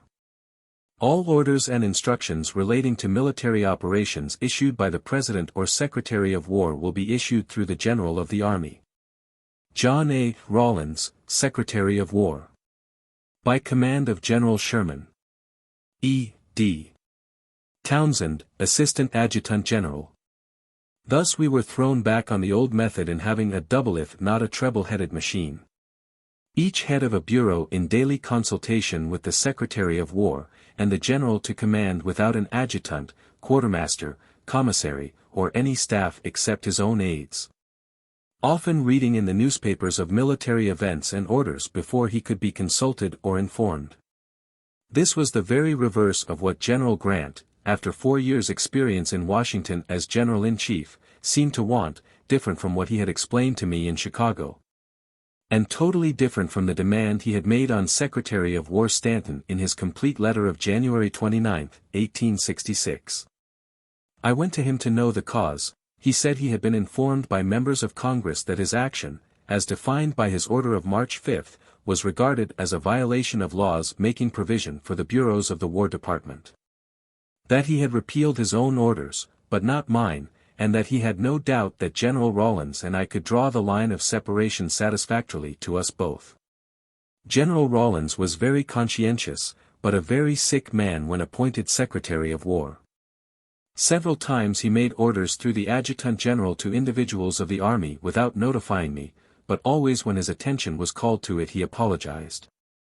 And repeatedly said to me that he understood from his experience on General Grant's staff how almost insulting it was for orders to go to individuals of a regiment, brigade, division, or an army of any kind without the commanding officer being consulted or even advised.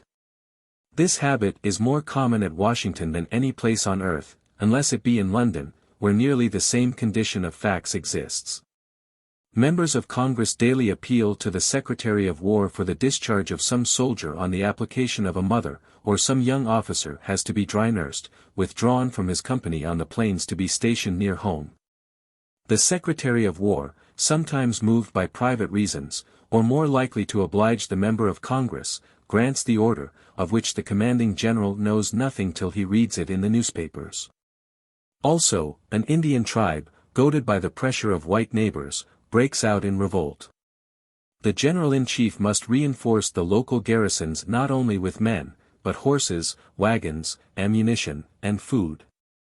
All the necessary information is in the staff bureaus in Washington, but the General has no right to call for it, and generally finds it more practicable to ask by telegraph of the distant division or department commanders for the information before making the formal orders.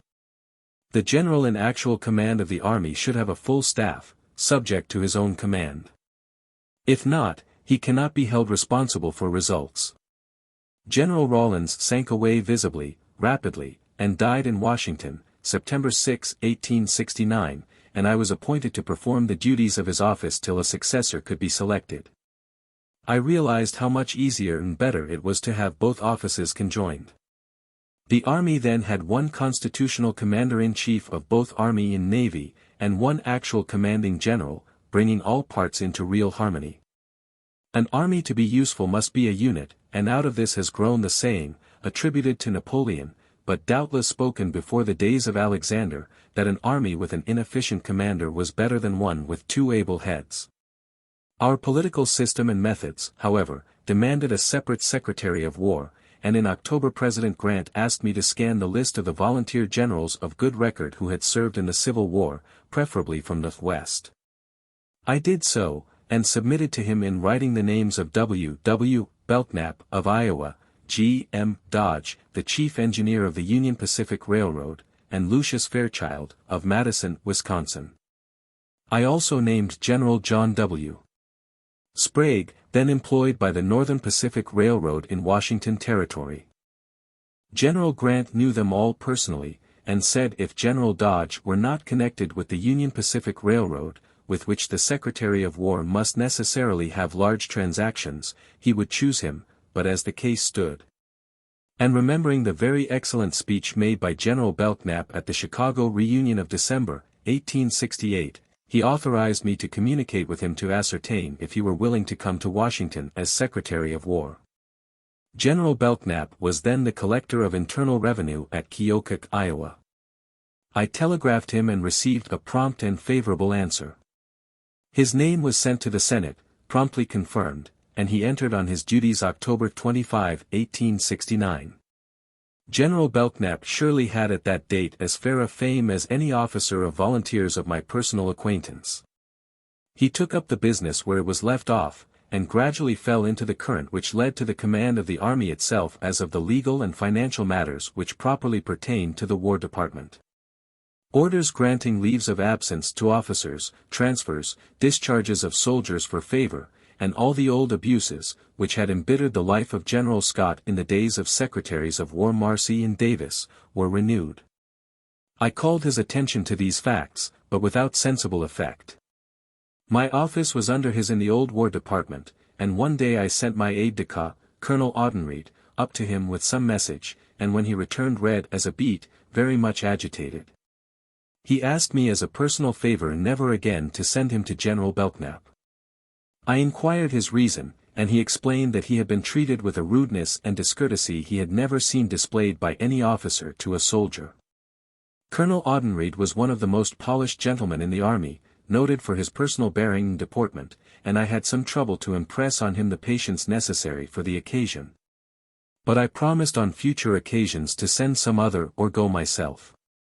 Things went on from bad to worse, till in 1870 I received from Mr. Hugh Campbell, of St. Louis, a personal friend and an honorable gentleman, a telegraphic message complaining that I had removed from his position Mr. Ward, post-trader at Fort Laramie, with only a month in which to dispose of his large stock of goods, to make room for his successor. It so happened that we of the Indian Peace Commission had been much indebted to this same trader, Ward, for advances of flour, sugar, and coffee, to provide for the Crow Indians, who had come down from their reservation on the Yellowstone to meet us in 1868, before our own supplies had been received. For a time I could not comprehend the nature of Mr. Campbell's complaint, so I telegraphed to the department commander, General C. Augur, at Omaha, to know if any such occurrence had happened, and the reasons therefor. I received a prompt answer that it was substantially true, and had been ordered by the Secretary of War. It so happened that during General Grant's command of the Army Congress had given to the General of the Army the appointment of post-traders. He had naturally devolved it on the subordinate division and department commanders, but the legal power remained with the General of the Army. I went up to the Secretary of War, showed him the telegraphic correspondence, and pointed out the existing law in the revised statutes. General Belknap was visibly taken aback, and explained that he had supposed the right of appointment rested with him, that Ward was an old rebel Democrat, etc. Whereas Ward had been in fact the sutler of Fort Laramie, a United States military post, throughout the Civil War. I told him that I should revoke his orders, and leave the matter where it belonged, to the local council of administration and commanding officers. Ward was unanimously re-elected and reinstated. He remained the trader of the post until Congress repealed the law, and gave back the power of appointment to the Secretary of War, when of course he had to go. But meantime he was able to make the necessary business arrangements which saved him and his partners the sacrifice which would have been necessary in the first instance. I never had any knowledge whatever of General Belknap's transactions with the traders at Fort Sill and Fort Lincoln which resulted in his downfall. I have never sought to ascertain his motives for breaking with me, because he knew I had always befriended him while under my military command, and in securing him his office of Secretary of War. I spoke frequently to President Grant of the growing tendency of his Secretary of War to usurp all the powers of the commanding general, which would surely result in driving me away. He has frequently promised to bring us together to agree upon a just line of separation of our respective offices, but never did. Determined to bring the matter to an issue, I wrote the following letter. Headquarters Army of the United States. Washington, D.C., August 17, 1870. General W. W. Belknap, Secretary of War. General, I must urgently and respectfully invite your attention when at leisure to a matter of deep interest to future commanding generals of the army more than to myself. Of the imperative necessity of fixing and clearly defining the limits of the powers and duties of the general of the army or of whomsoever may succeed to the place of commander-in-chief. The case is well stated by General Grant in his letter of January 29, 1866, to the Secretary of War, Mr. Stanton, hereto appended, and though I find no official answer recorded, I remember that General Grant told me that the Secretary of War had promptly assured him in conversation that he fully approved of his views as expressed in this letter. At that time the subject was much discussed, and soon after Congress enacted the bill reviving the grade of general, which bill was approved July 25, 1866, and provided that the general, when commissioned, may be authorized under the direction and during the pleasure of the President to command the armies of the United States. And a few days after, viz., July 28, 1866, was enacted the law which defined the military peace establishment. The enacting clause reads, that the military peace establishment of the United States shall hereafter consist of 5 regiments of artillery, 10 regiments of cavalry, 45 regiments of infantry. The professors and corps of cadets of the United States Military Academy, and such other forces as shall be provided for by this act, to be known as the Army of the United States. The Act then recites in great detail all the parts of the Army, making no distinction between the line and staff, but clearly makes each and every part an element of the whole.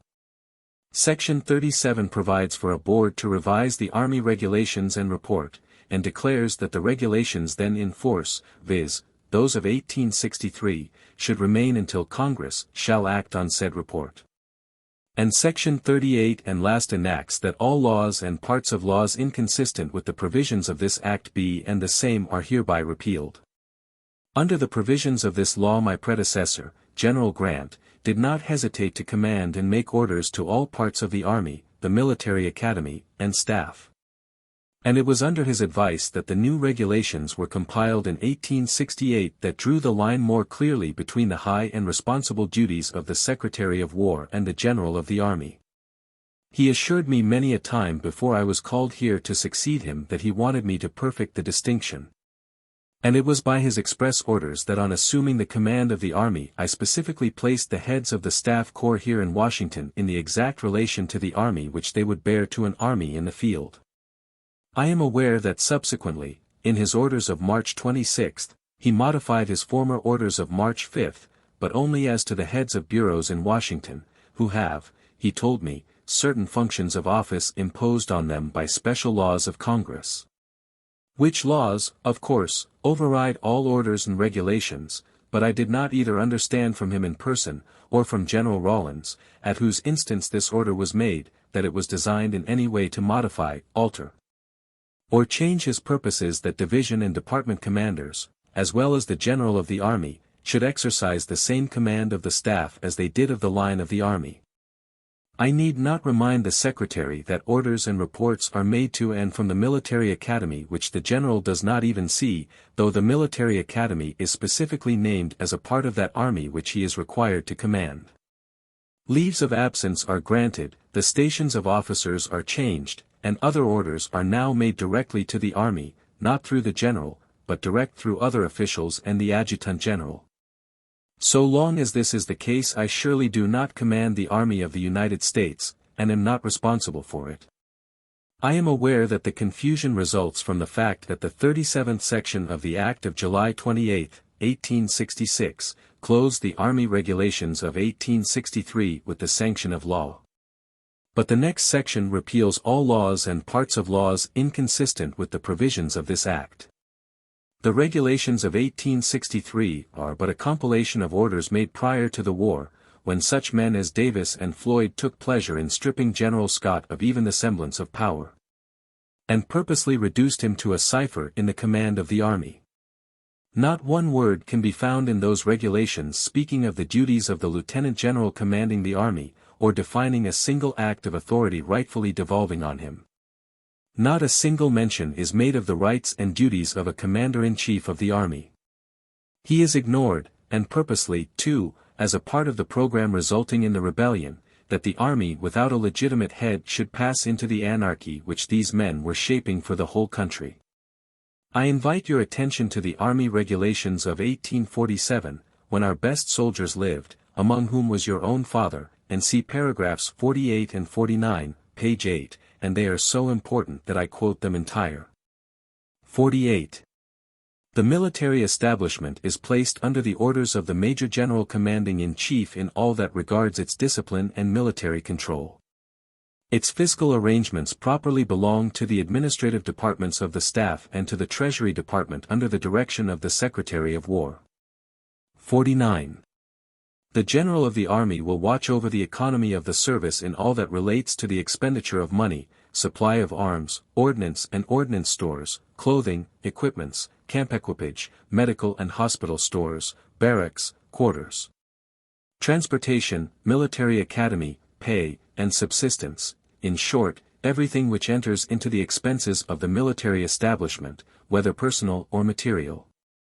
He will also see that the estimates for the military service are based on proper data, and made for the objects contemplated by law, and necessary to the due support and useful employment of the army.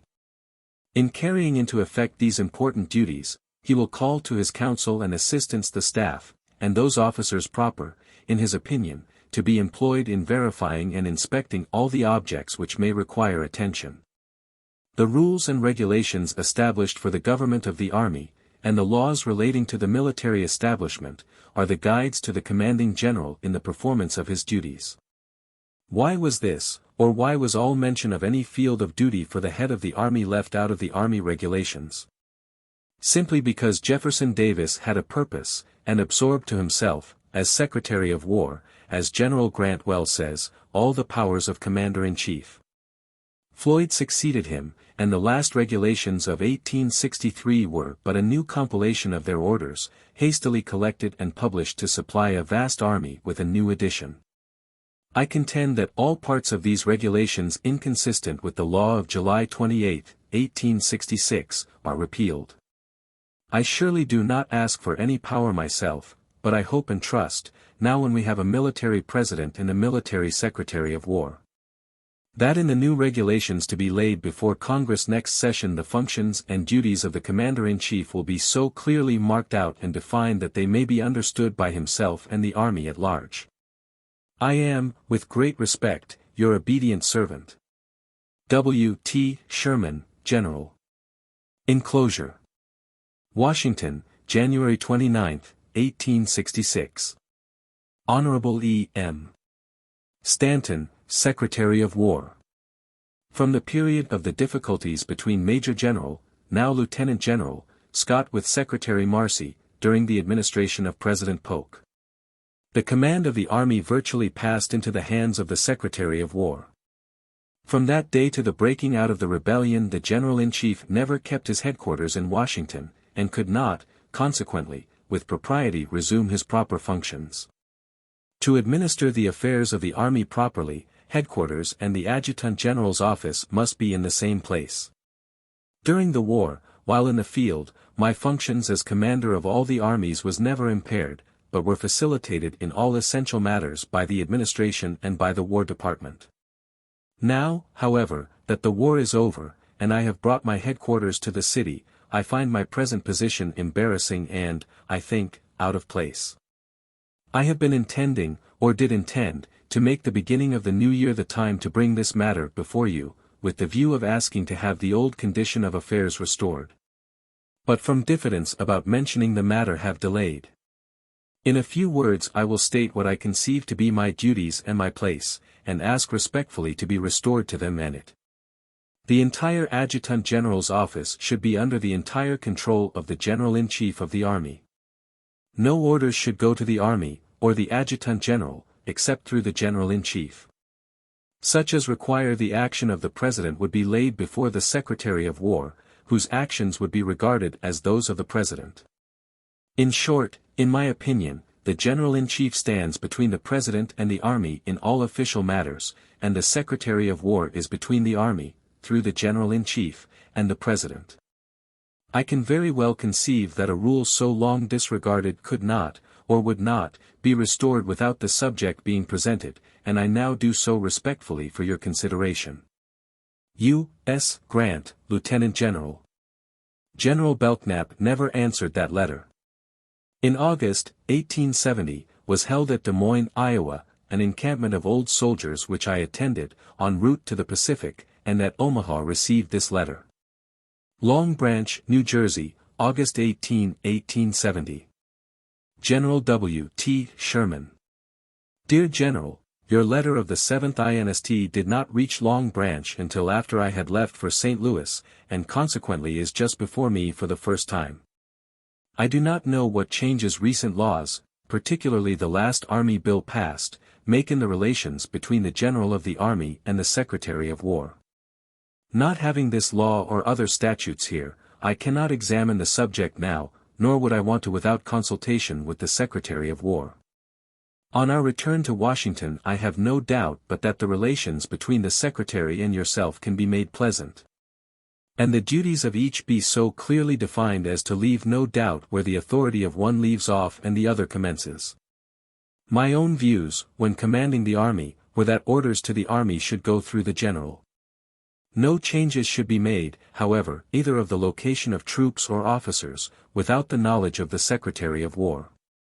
In peace, the General commanded them without reporting to the Secretary farther than he chose the specific orders he gave from time to time, but subjected himself to orders from the Secretary, the latter deriving his authority to give orders from the President. As Congress has the right, however, to make rules and regulations for the government of the Army, rules made by them whether they are as they should be or not, will have to govern. As before stated, I have not examined the recent law. Yours truly, U.S. Grant. To which I replied. Omaha, Nebraska, September 2, 1870. General U.S. Grant, Washington, D.C.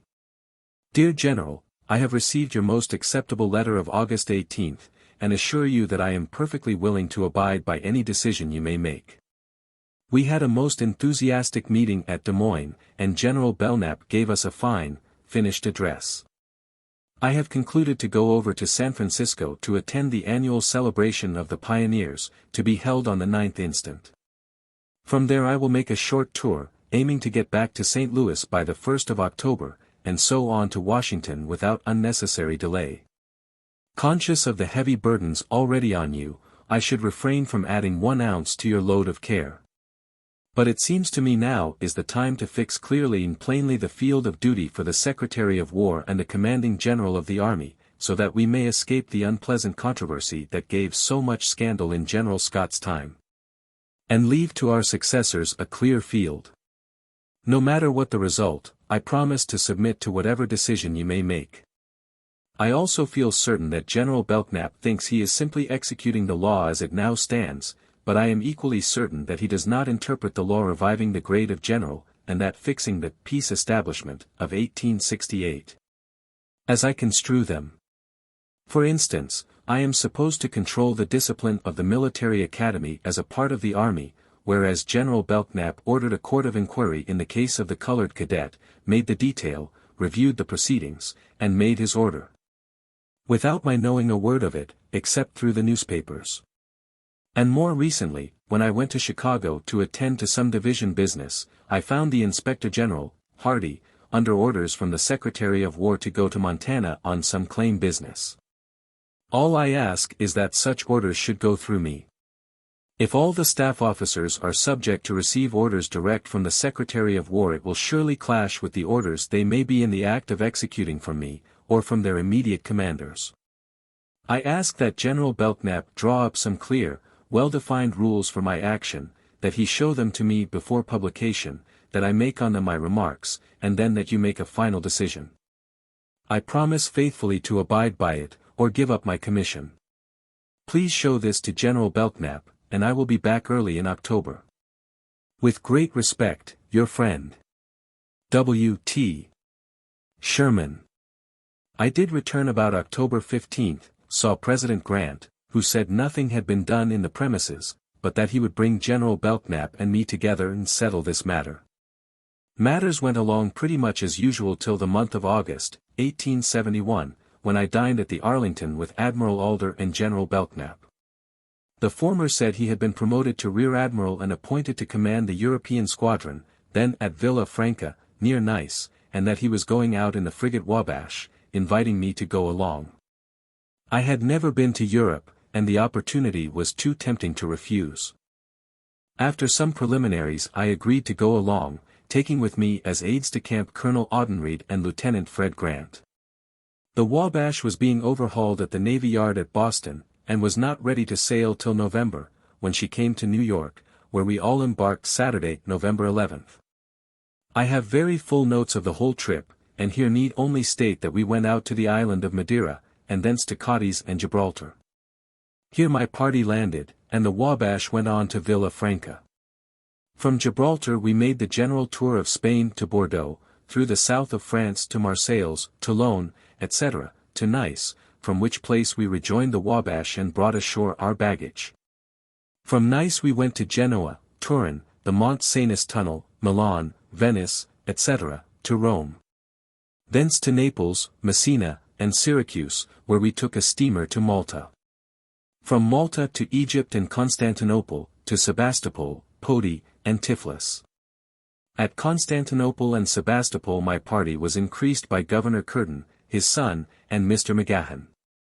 It was my purpose to have reached the Caspian, and taken boats to the Volga, and up that river as far as navigation would permit, but we were dissuaded by the Grand Duke Michael, Governor-General of the Caucasus, and took carriages 600 miles to Taganrog, on the Sea of Azov, to which point the railroad system of Russia was completed. From Taganrog we took cars to Moscow and St. Petersburg. Here Mr. Curtin and party remained, he being our minister at that court. Also Fred Grant left us to visit his aunt at Copenhagen. Colonel Audenried and I then completed the tour of interior Europe, taking in Warsaw, Berlin, Vienna, Switzerland, France, England, Scotland, and Ireland, embarking for home in the good steamer Baltic, Saturday, September 7, 1872. Reaching Washington, D.C., September 22 d. I refrain from dwelling on this trip, because it would swell this chapter beyond my purpose. When I regained my office I found matters unchanged since my departure, the Secretary of War exercising all the functions of Commander-in-Chief, and I determined to allow things to run to their necessary conclusion. In 1873 my daughter Minnie also made a trip to Europe, and I resolved as soon as she returned that I would simply move back to St. Louis to execute my office there as best I could. But I was embarrassed by being the possessor of a large piece of property in Washington on I Street, near the corner of 3rd, which I could at the time neither sell nor give away. It came into my possession as a gift from friends in New York and Boston, who had purchased it of General Grant and transferred to me at the price of $65,000. The house was very large, costly to light, heat, and maintain, and Congress had reduced my pay $4,000 or $5,000 a year, so that I was gradually being impoverished. Taxes, too, grew annually, from about $400 a year to $1,500, besides all sorts of special taxes. Finding myself caught in a dilemma, I added a new hall, and made out of it 2 houses, one of which I occupied, and the other I rented, and thus matters stood in 1873–74. By the agency of Mr.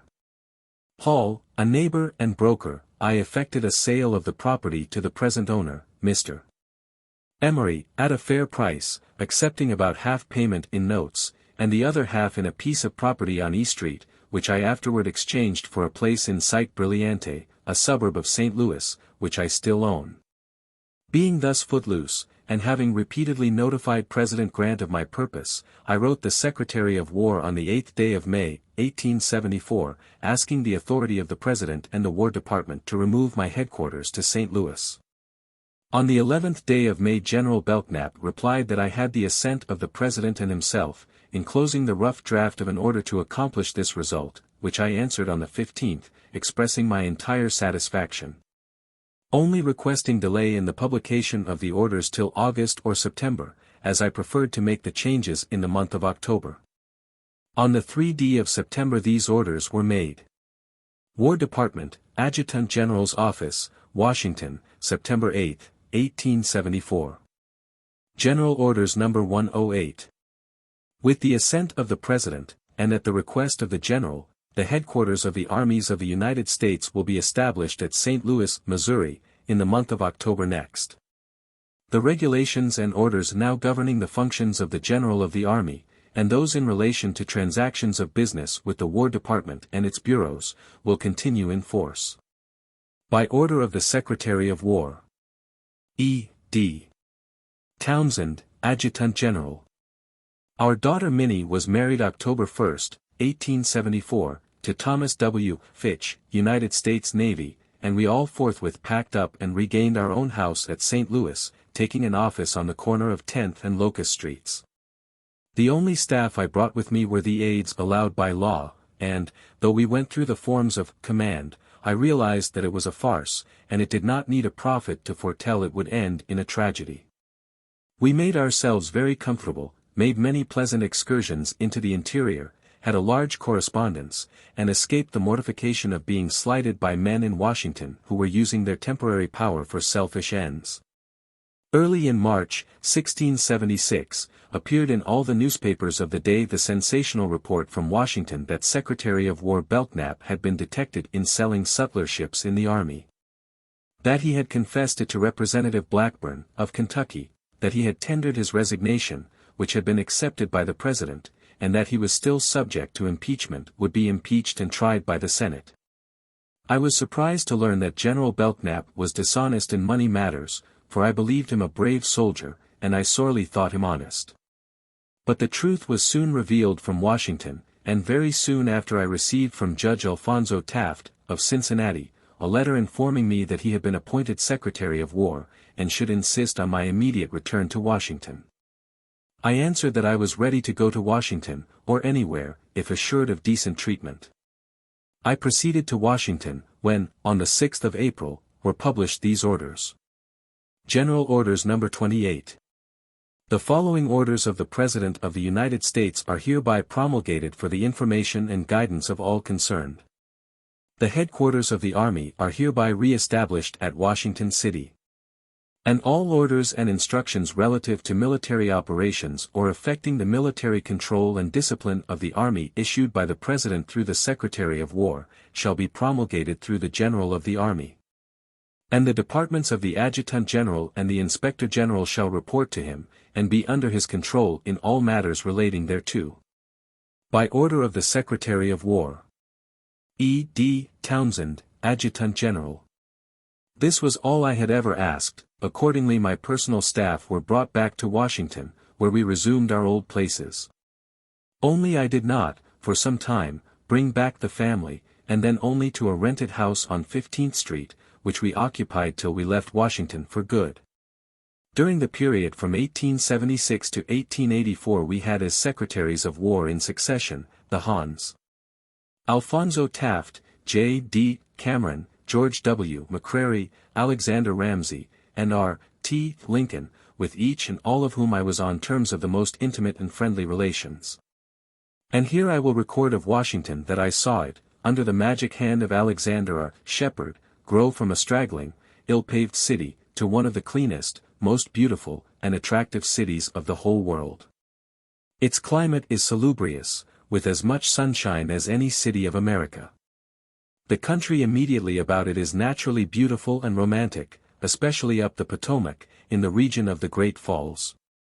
And, though the soil be poor as compared with that of my present home, it is susceptible of easy improvement and embellishment. The social advantages cannot be surpassed even in London, Paris, or Vienna. And among the resident population, the members of the Supreme Court, Senate, House of Representatives, Army, Navy, and the several executive departments, may be found an intellectual class one cannot encounter in our commercial and manufacturing cities. The student may, without tax and without price, have access, in the libraries of Congress and of the several departments, to books of every nature and kind. And the museums of natural history are rapidly approaching a standard of comparison with the best of the world. Yet it is the usual and proper center of political intrigue, from which the Army especially should keep aloof, because the Army must be true and faithful to the powers that be. and not be subjected to a temptation to favor one or other of the great parties into which our people have divided, and will continue to divide, it may be, with advantage to the whole. It would be a labor of love for me, in this connection, to pay a tribute of respect, by name, to the many able and most patriotic officers with whom I was so long associated as the commanding generals of military divisions and departments, as well as staff officers. But I must forego the temptation, because of the magnitude of the subject, certain that each and all of them will find biographers better posted and more capable than myself. And I would also like to make recognition of the hundreds of acts of most graceful hospitality on the part of the officers and families at our remote military posts in the days of the adobe, the jackal, and dugout, when a board floor and a shingle roof were luxuries expected by none except the commanding officer. I can see, in memory, a beautiful young city-bred lady, who had married a poor second lieutenant, and followed him to his post on the plains, whose quarters were in a dugout 10 feet by about 15, 7 feet high, with a dirt roof. 4 feet of the walls were the natural earth, the other 3 of sod, with holes for windows and corn sacks for curtains. This little lady had her Saratoga trunk, which was the chief article of furniture. Yet, by means of a rug on the ground floor, a few candle boxes covered with red cotton calico for seats, a table improvised out of a barrel head, and a fireplace and chimney excavated in the back wall or bank, she had transformed her hole in the ground into a most attractive home for her young warrior husband. And she entertained me with a supper consisting of the best of coffee, fried ham, cakes, and jellies from the commissary, which made on my mind an impression more lasting than have any one of the hundreds of magnificent banquets I have since attended in the palaces and mansions of our own and foreign lands. Still more would I like to go over again the many magnificent trips made across the interior plains, mountains, and deserts before the days of the completed Pacific Railroad, with regular dougherties drawn by 4 smart mules, one soldier with carbine or loaded musket in hand seated alongside the driver, 2 in the back seat with loaded rifles swung in the loops made for them, the lightest kind of baggage, and generally a bag of oats to supplement the grass, and to attach the mules to their camp. With an outfit of 2, 3, or 4 of such, I have made journeys of as much as 1,800 miles in a single season, usually from post to post, averaging in distance about 200 miles a week, with as much regularity as is done today by the steam car. It's 500 miles a day. But those days are gone, and, though I recognize the great national advantages of the more rapid locomotion, I cannot help occasionally regretting the change.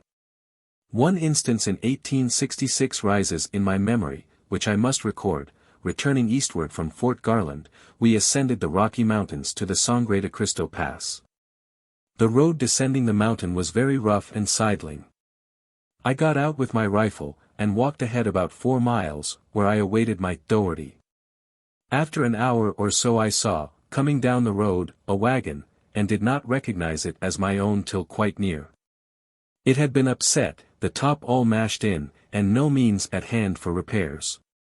I consequently turned aside from the main road to a camp of cavalry near the Spanish Peaks, where we were most hospitably received by Major A. and his accomplished wife. They occupied a large hospital tent, which about a dozen beautiful greyhounds were free to enter at will.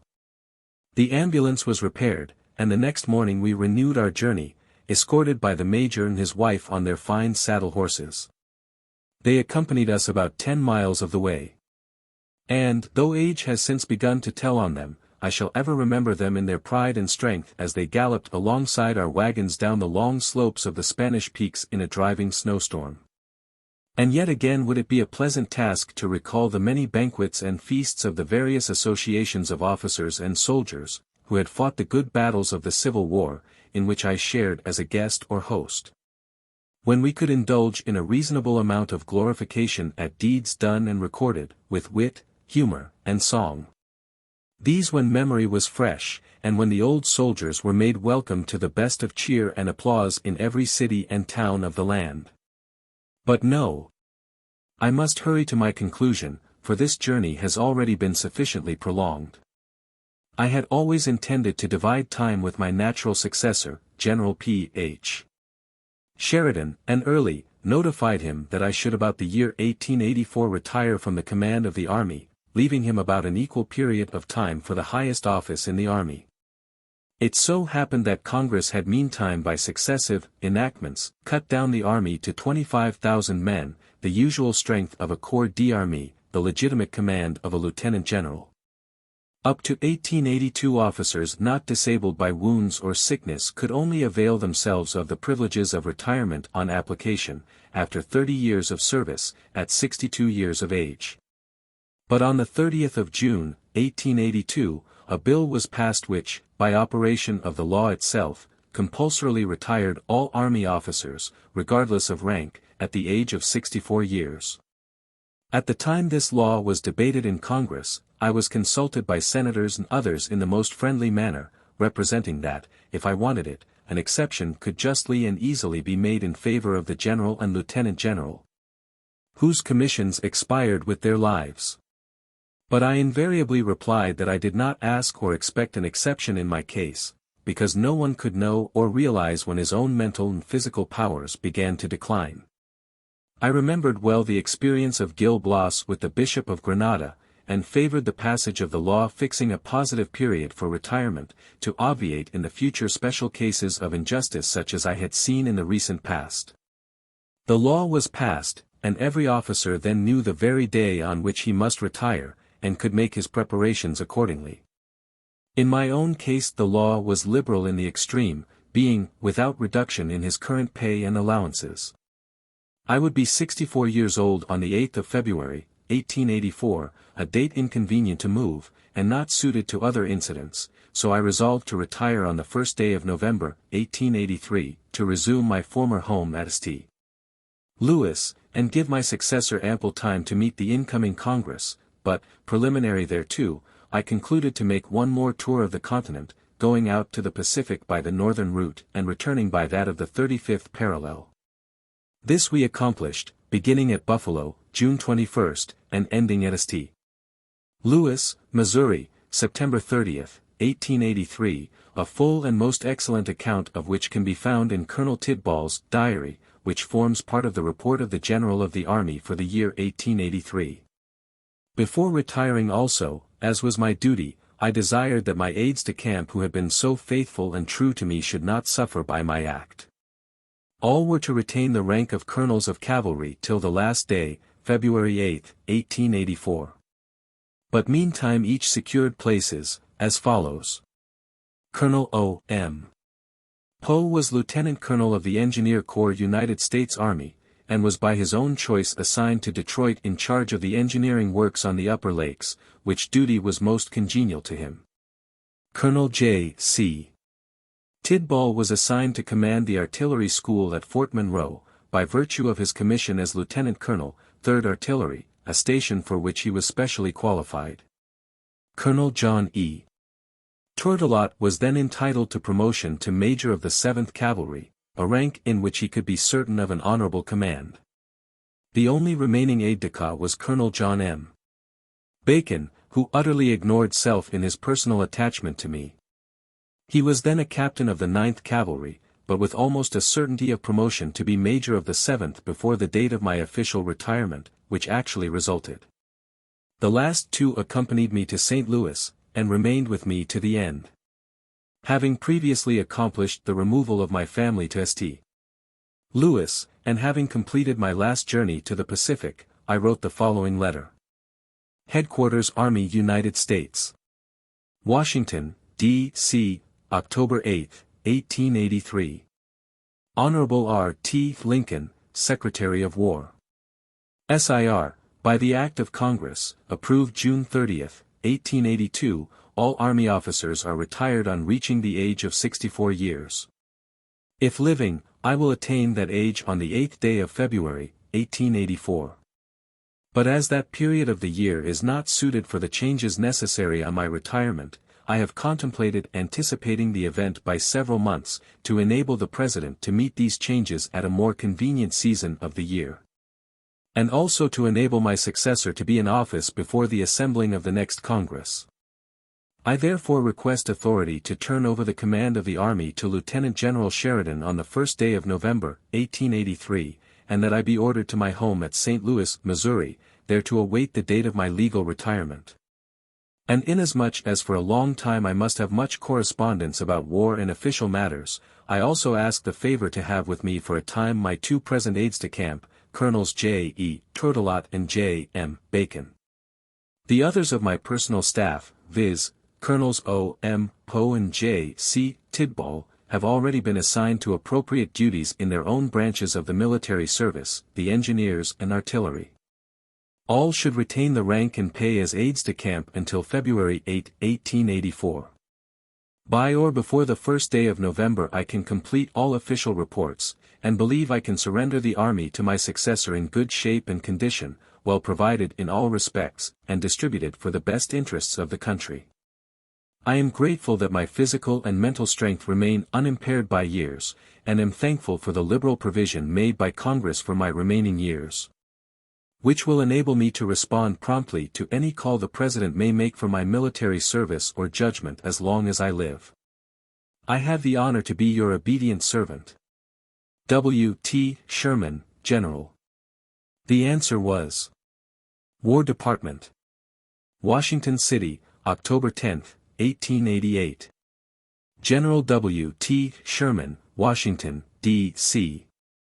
General, I have submitted to the President your letter of the 8th instant, requesting that you be relieved of the command of the Army on the 1st of November next, as a more convenient time for making the changes in military commands which must follow your retirement from active service, than would be the date of your retirement under the law.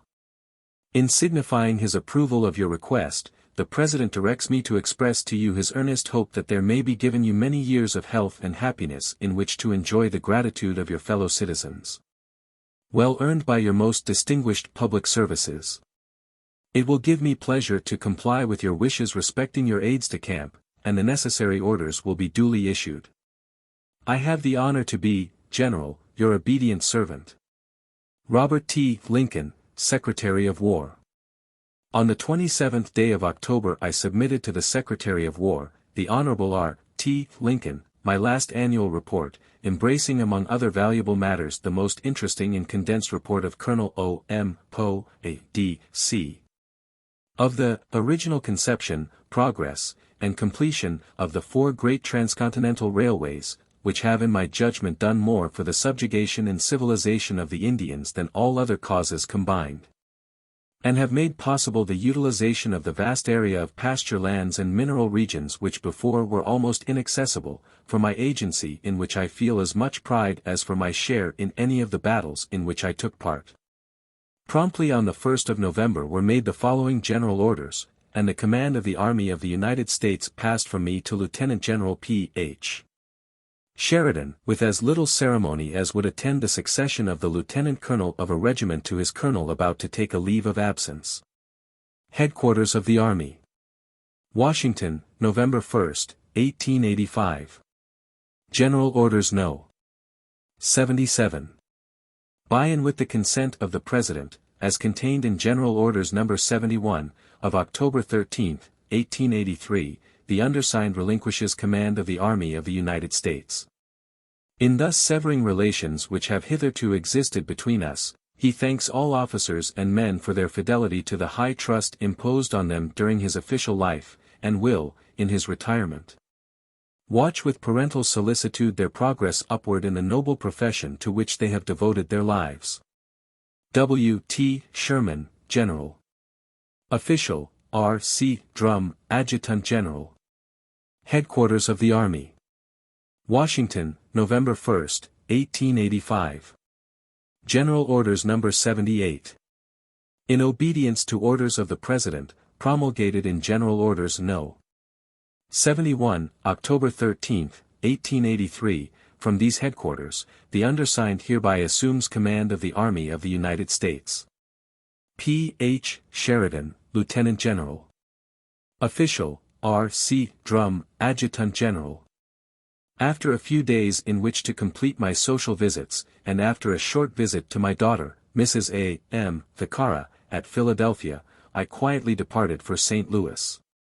And, as I hope, for good and all, the family was again reunited in the same place from which we were driven by a cruel, unnecessary civil war initiated in Charleston Harbor in April, 1861. On the 8th day of February, 1884. I was 64 years of age, and therefore retired by the operation of the Act of Congress, approved June 30, 1882. But the fact was gracefully noticed by President Arthur in the following general orders. War Department, Adjutant General's Office. Washington, February 8, 1984. The following order of the President is published to the Army. Executive Mansion, February 8, 1884. General William T. Sherman, General of the Army, having this day reached the age of 64 years, is, in accordance with the law, placed upon the retired list of the Army, without reduction in his current pay and allowances. The announcement of the severance from the command of the Army of one who has been for so many years its distinguished chief, can but awaken in the minds, not only of the Army, but of the people of the United States, mingled emotions of regret and gratitude. Regret at the withdrawal from active military service of an officer whose lofty sense of duty has been a model for all soldiers since he first entered the Army in July, 1840. And gratitude, freshly awakened, for the services of incalculable value rendered by him in the war for the Union, which his great military genius and daring did so much to end. The President deems this a fitting occasion to give expression, in this manner, to the gratitude felt toward General Sherman by his fellow citizens, and to the hope that Providence may grant him many years of health and happiness in the relief from the active duties of his profession. By order of the Secretary of War. Chester A. Arthur. R. C. Drum, Adjutant General. To which I replied. St. Louis, February 9, 1884. His Excellency Chester A. Arthur, President of the United States. Dear Sir, permit me with a soldier's frankness to thank you personally for the handsome compliment bestowed in general orders of yesterday, which are reported in the journals of the day. To me it was a surprise and a most agreeable one. I had supposed the actual date of my retirement would form a short paragraph in the common series of special orders of the War Department. But as the honored executive of our country has made it the occasion for his own hand to pen a tribute of respect and affection to an officer passing from the active stage of life to one of ease and rest, I can only say I feel highly honored, and congratulate myself in thus rounding out my record of service in a manner most gratifying to my family and friends. Not only this, but I feel sure, when the orders of yesterday are read on parade to the regiments and garrisons of the United States, many a young hero will tighten his belt and resolve anew to be brave and true to the starry flag, which we of our day have carried safely through one epoch of danger, but which may yet be subjected to other trials, which may demand similar sacrifices, equal fidelity and courage, and a larger measure of intelligence. Again thanking you for so marked a compliment, and reciprocating the kind wishes for the future. I am, with profound respect, your friend and servant. W. T. Sherman, General. This I construe as the end of my military career. In looking back upon the past I can only say, with millions of others, that I have done many things I should not have done, and have left undone still more which ought to have been done. That I can see where hundreds of opportunities have been neglected, but on the whole am content, and feel sure that I can travel this broad country of ours, and be each night the welcome guest in palace or cabin. And, as all the world's stage, and all the men and women merely players, I claim the privilege to ring down the curtain. W. T. Sherman, General. Maps.